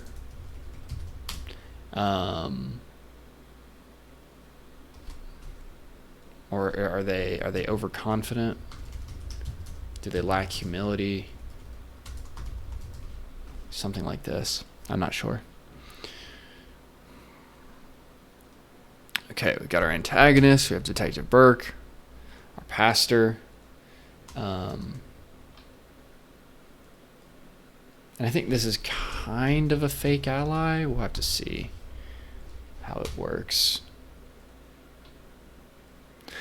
This character is kind of like our oracle. I think the mother of the cult leader kind of becomes this oracle character because she exists. She's this character that goes between both worlds. Yeah, lust versus self-control is a good way to say that, Joseph. Lust versus self-control. So she's kind of this oracle, right? In the same way that in the Matrix you have the oracle. Matrix Oracle. This character. Almost done. Oh, what's really going to bake your noodle later on is, would you still have broken it if I hadn't said anything? Through and through. So she has knowledge of both worlds and this sense of both sides in the story. And I want to show that. And I think it's going to be very important that her sons are split.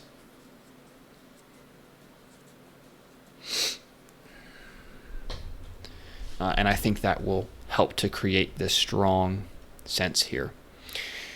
And then I'm going to definitely need more cult members. This is not enough. I want to create at least like 8 to 12.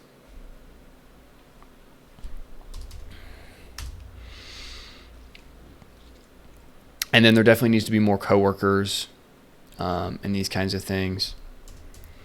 But yeah, this is a sense of the ideas I've been working on here. Deadly sins versus these virtues. I kind of want to place some of these. I think.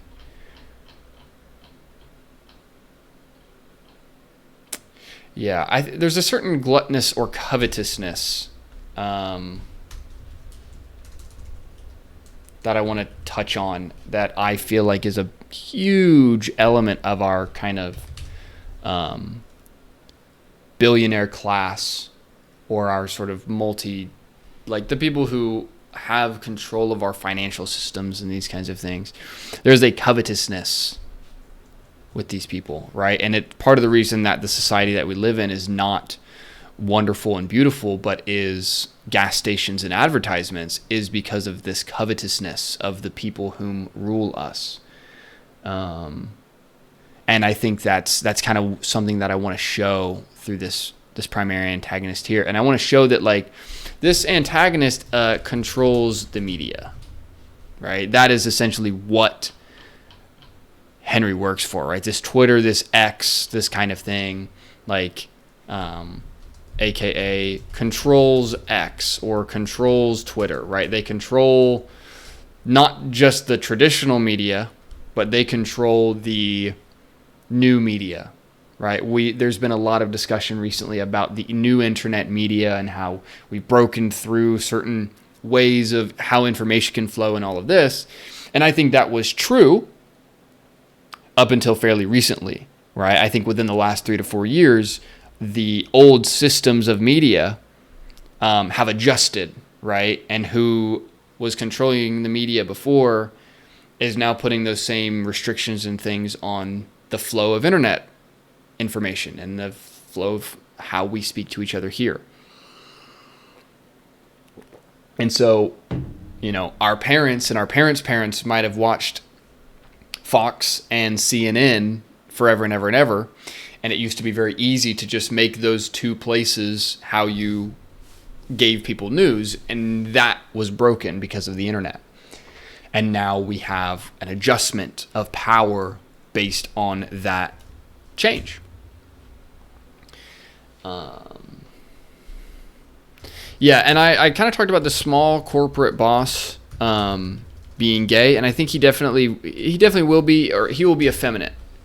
That will be a big defining element of who this person is. And I think this is something that you see all over corporate America right now, is this sort of wave of effeminate bosses. Like even if you look at like TikToks and people kind of making fun of corporate life in America today, there's this effeminateness to the entire thing that's very interesting to see. And I want to show that here.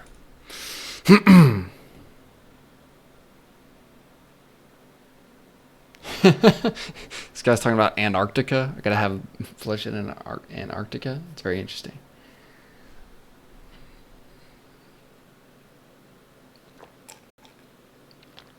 Casey says, I feel like covetousness is the engine of marketing and materialism based in modern capitalism. Yeah, I would agree in a lot of ways.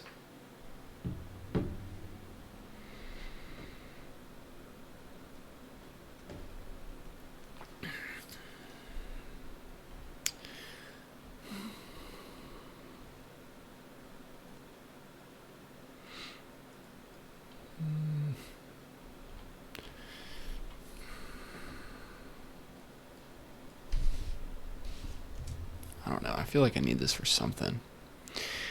I feel like I need these deadly sins for something. I just don't know what. So I'm going to leave them there.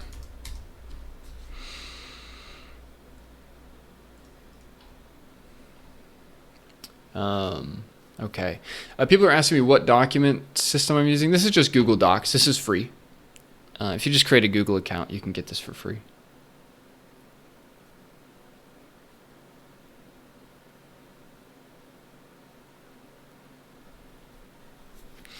Daniel asks, how do you avoid things feeling overly generic or formulaic or cliche when taking this approach? I do a similar type of planning and it sort of ends up hand-holding you towards something pretty standard. I don't think the ideas that I'm discussing in this story are standard.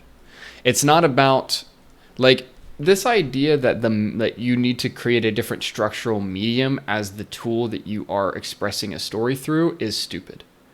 You are expressing a story through the intelligence and the clarity of the importance of the ideas that you choose to grab. It's not about whether or not you have structural beats that are functioning. It is about, or whether or not you are being non-conventional about structural beats. It is more so, what is the story you are telling? How are those ideas interesting? Because then if you have interesting ideas, it won't matter the quote-unquote standardization of your story structure or any of this nonsense. It doesn't matter. It's much better to tell a story that's interesting.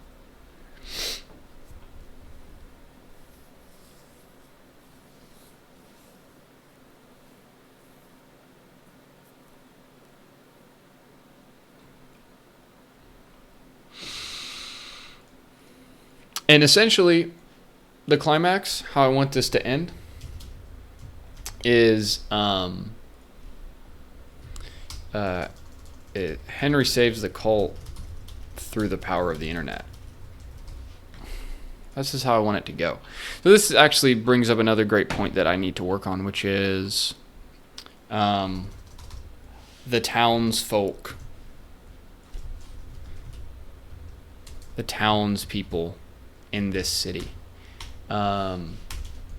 Because I want to have a sense of like people online,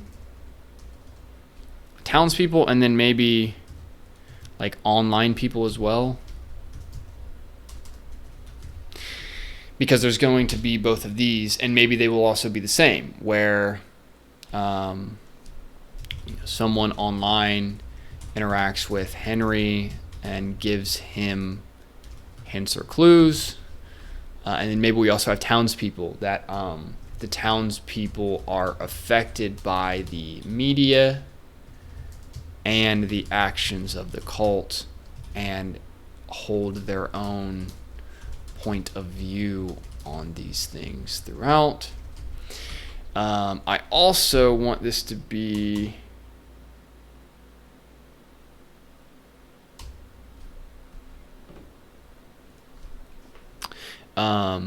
let's say the elites will exist in this story. And these will essentially be like the friends of our antagonist. The elites. Friends of our antagonist. These will be party goers, big investors, suit wearers, company owners, these people.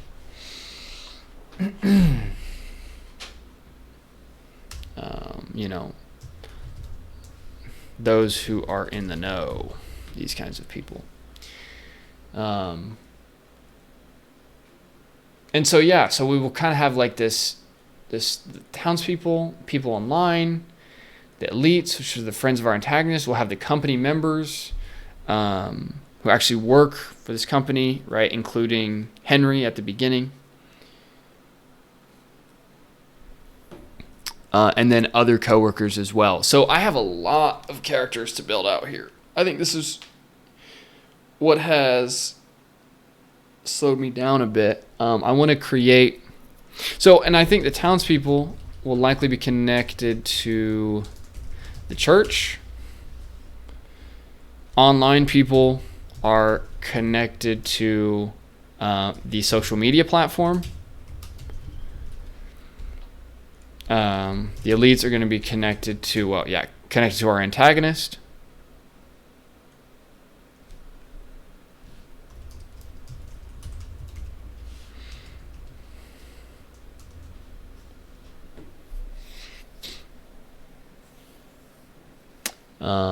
And so it's going to kind of function this way.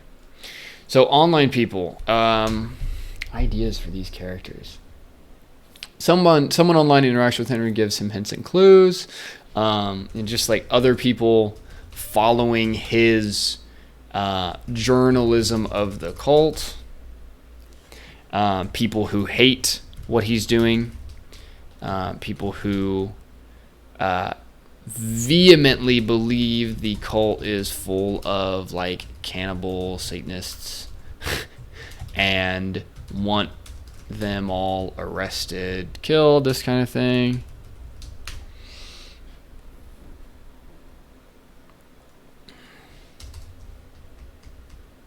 David Wright asks, will the cult be willing to use violence to survive? That is a great and important question. And I think that this is where the midpoint of the story is going to come in. Because I think there is going to be a violent clash at our midpoint, and then I will show how that is ultimately not the answer here, and that that the cult cannot survive through military violence. It doesn't work.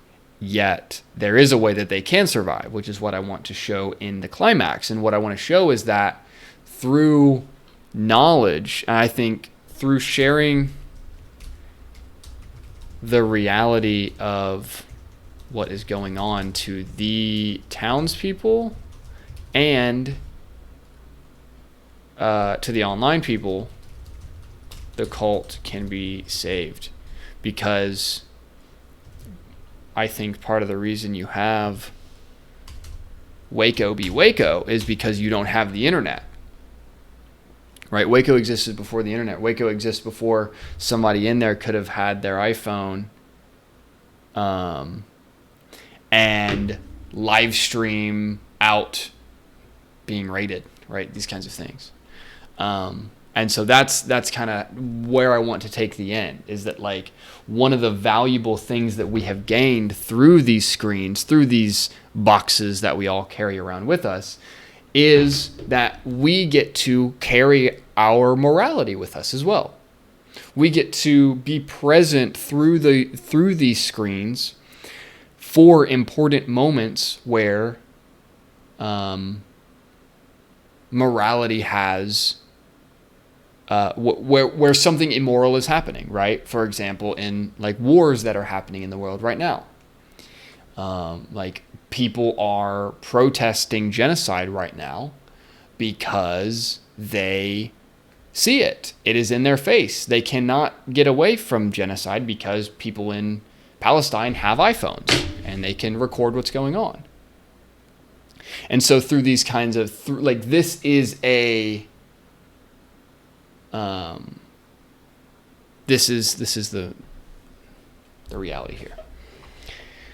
Coco asks why the cult leader wants to run his cult. What is his reason? So he essentially has a backstory that I've kind of worked on some, but he has this backstory where his backstory is essentially what set him out of the cult before the internet age, right? And so now he's this somewhat depressed yet still fighting man who has such a disdain for the corporate entity that has taken over all of America. And so then he creates this cult, and then he doesn't know what to do after that. But then the invention of the internet happens, and that brings in our protagonist. And that is kind of my thesis here, which is that we can be free, but we must embrace our local community to earn that freedom. And we must also embrace truth. Because if we do not embrace truth, then we just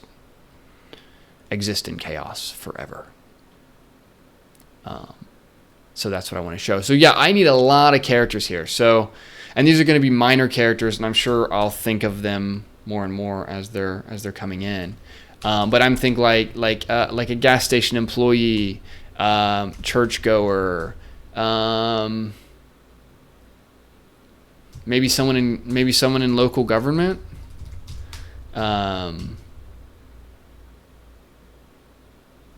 Maybe like a farmer would be interesting.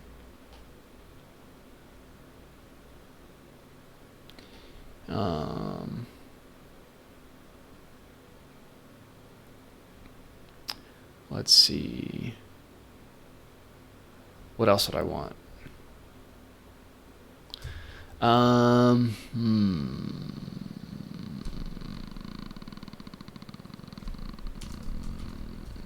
Maybe it's like a DMV worker would be interesting.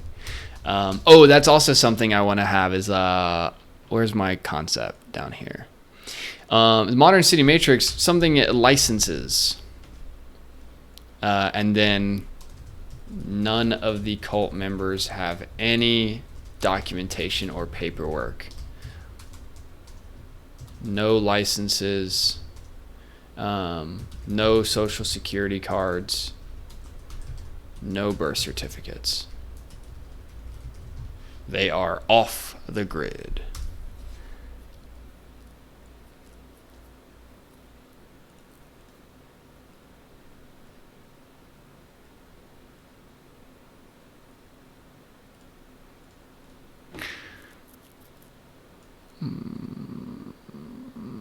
Okay. Yeah. Something like that. So it would be funny to have a license scene, like where Henry goes and like renews his license, and it's just like the stupidest thing ever. And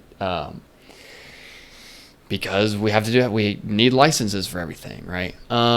So yeah, I think that's an interesting start. Gas station employee, churchgoer, farmer. I think someone who's homeless may also be helpful. I think there needs to be some sort of like bridge between the homeless and the cult, in the sense of maybe they have someone who tells them the truth about what's going on, or they have an informant of some kind. License, insurance, permits, exactly. All these things, licenses, insurances, permits, all these are the Modern City Matrix.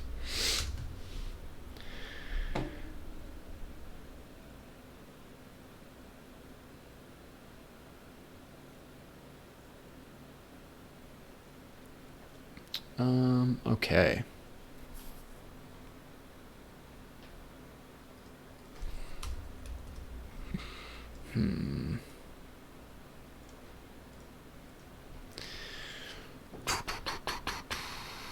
Yeah, I have to keep working on these characters.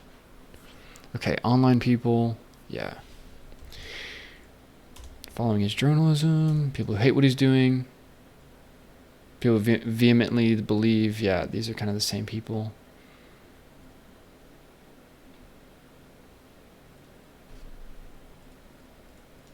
Yeah, these people will kind of be a blur.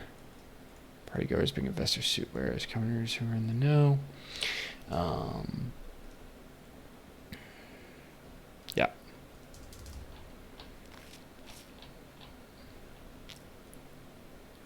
Yeah, other coworkers.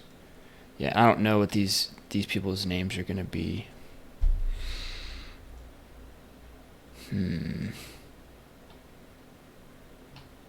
Yeah, but these are kind of our big chunks. We got a lot of big chunks here. So we've got cult members. That is going to be a chunk of people. This needs to be way more members here.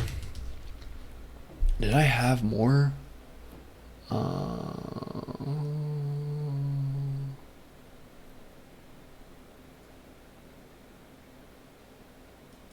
I don't think I need this.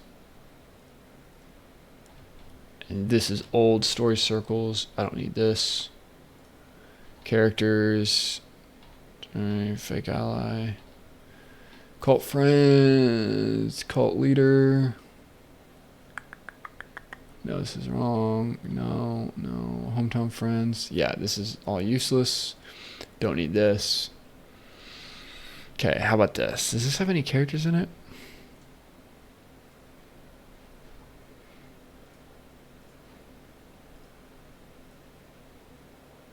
Yeah, thematic argument, this stuff goes in that other document.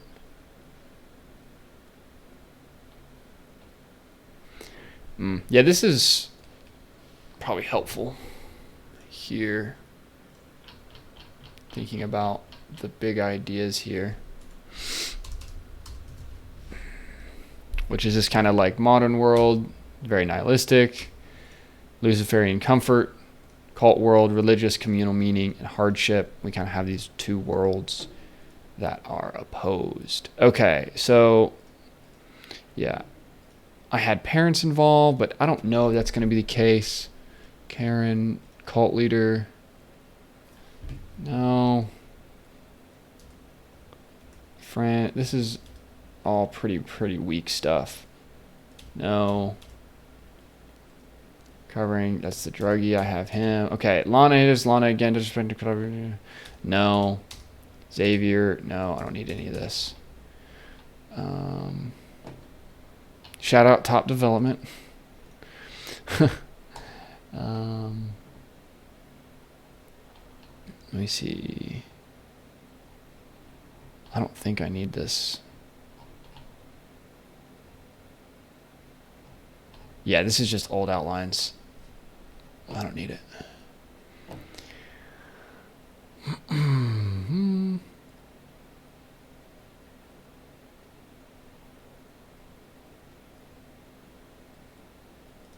Yeah, I might have a father character in here.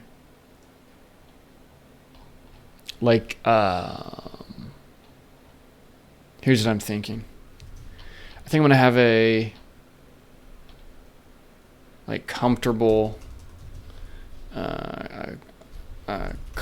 parents character. And they, uphold the modern world. So they have, like I had over here, they've got investments, 401k, steady paycheck, nice house, jet ski, this kind of stuff. Very secure.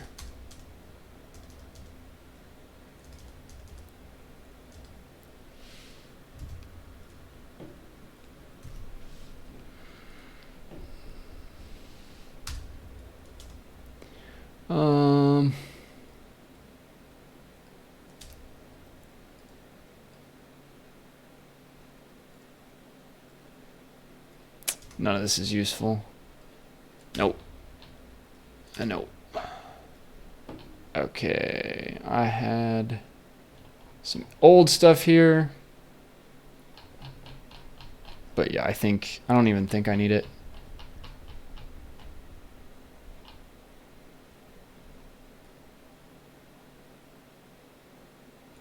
No. Cult leader dies.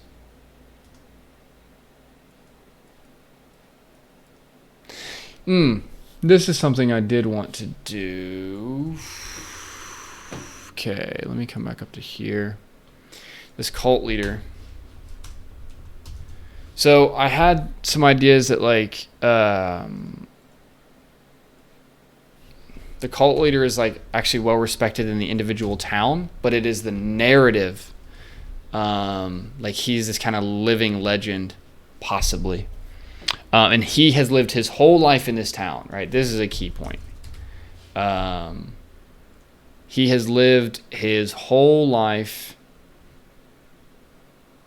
in this town, I think. So that's what I want to show. So then in the town, I want to show people who knew the cult leader from the past. So maybe knew his family, maybe knew where he grew up. And these could be people that Henry initially goes and speaks to when he's doing his initial investigation of the cult. So the beginning of the story being Henry is going out trying to find this cult. And so he has to start by people who knew this cult leader from the past. And these are other townsfolk, because this person has been living in this town their entire life.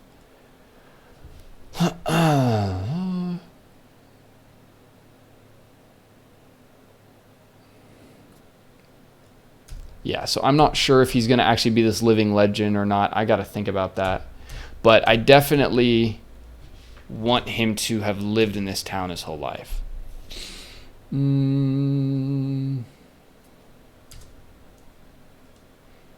Yeah, so I definitely want him to have this backstory that he's a convicted felon.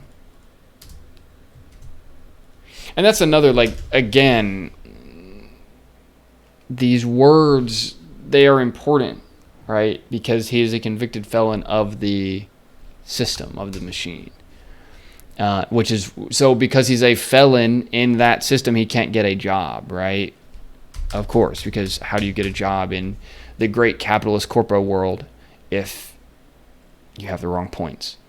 Yeah, very optimistic about things. Believes this is all for a purpose. Believes his brother needs to be saved. Yeah, so this is something I want to go with a lot, right? Is that he believes his brother is not saved because he believes his brother clings to tradition and not the truth, and therefore is not saved.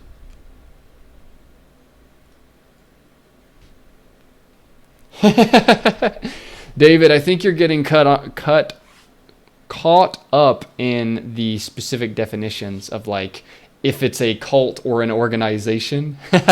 I'm using the word cult very intentionally here for a purpose, to drum up the feelings associated with calling it that.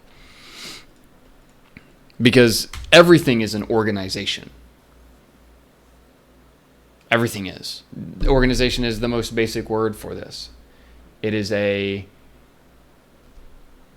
we are showing, yeah.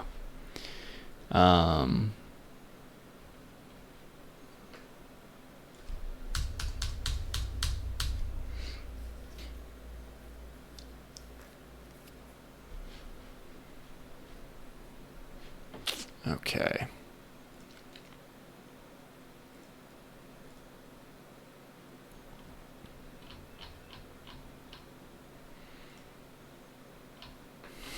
Yeah, I think that gives it... This is a start, but it is definitely not done by any stretch of the imagination. And then I had this kind of first or second or third... I don't even know how many times I've done this scene outline. But big picture, this is the story, right? You can think of the entire story from act headings. Okay, there's 4 acts. So I'm gonna show this, and then I'll probably wrap the stream up after this, and then we'll be back tomorrow. So Act 1 is going to be meeting the cult. This is where our character Henry, he meets the cult. He is also, doing the journalism about the cult because of this initiation ceremony that happens. Act 2 is the initiation of Mason. That's essentially what's happening here. And then ultimately, the initiation of Mason plus the midpoint. So we kind of have the first half of Act 2 is the initiation of Mason. And then we're going to have this big midpoint. And that's going to be our dark climax. And then Act 3, the cult turns on Henry. The cult scatters. This is like essentially cops win kind of thing. And then Act 4, Henry reforms the cult and keeps it alive. And then in the end of the film, the cult survives and maintains its autonomy and does not die. That's the end of my movie. And that's kind of our big pieces there. So yeah, that's that's the movie I will be writing with you all over the course of who knows how long. And I'm a big believer in the outline and this sort of thing. Interpersonal community versus the Matrix. Yes, Golden Spoon. That's a great way to say it. That is definitely a good way to say it.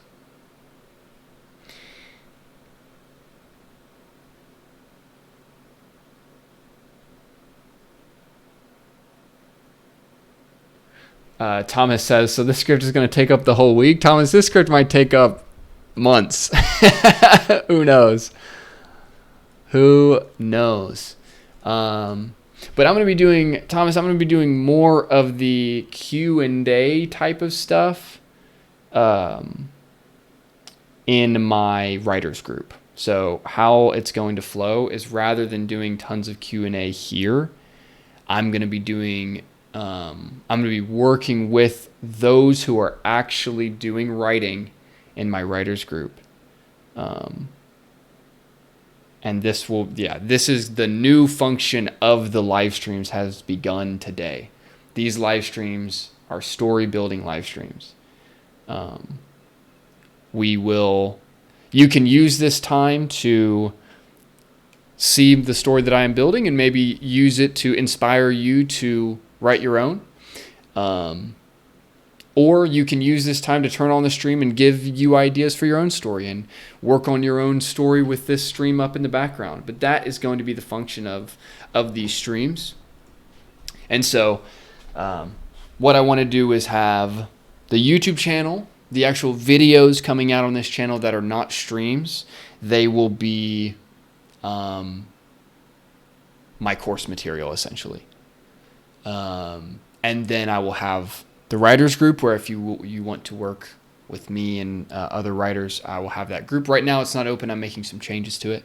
And then the streams are going to be me working on my screenplay in front of you. I will work on this all the way to the end. And then we might even do table reads and all types of fun stuff. We'll see how it all goes. But yes, David, Henry becomes the cult leader in the end. That is the end of the film. As it stands now. Maybe that changes. Screenplays can change and grow and morph as they get older. But that's what we're doing. I hope this has been enjoyable, entertaining, maybe a little bit informative and helpful to you all. And again, I want to Complex. These will be in a playlist on YouTube. Yes, they will be in a playlist. And I want to use these streams to do some writing. Like actually show you guys, hey, I'm writing regularly. I don't want to hold things behind paywalls and all this junk so that like you guys never actually see anything that's cool or interesting. I'm trying to get away from the paywalls about things. John Nelson says, I loved it. Excellent. Glad to hear it, man. But yeah, if you want to join the Discord, links below. If you want to support me and what I'm doing or work with me on a screenplay, you can go to my website, practicalscreenwriting.com. That website will also hold the free course, and the YouTube channel will also hold my free course as I release it in pieces. And then these streams will be where I am writing The Good Cult. This is an idea that has sat on my mind for about 2 years now, and it will not leave me alone. It is like the big idea for me. Kenneth asks, does music give any inspiration while writing? Absolutely. So I actually have an idea of what I want the musical themes for this story to be, and I'll probably walk through those in a later stream. But absolutely.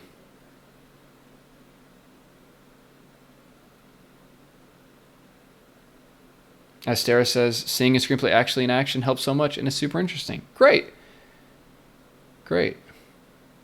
I am very glad to see that you all enjoyed stream 1. And hopefully, if the stream recording is a little bit messy, I will upload this as a YouTube video. And other than that, I'll see you guys tomorrow. I hope you enjoyed today's stream, today's story writing stream. I'll see you guys in the writer's room tomorrow. Y'all have a good day. Peace.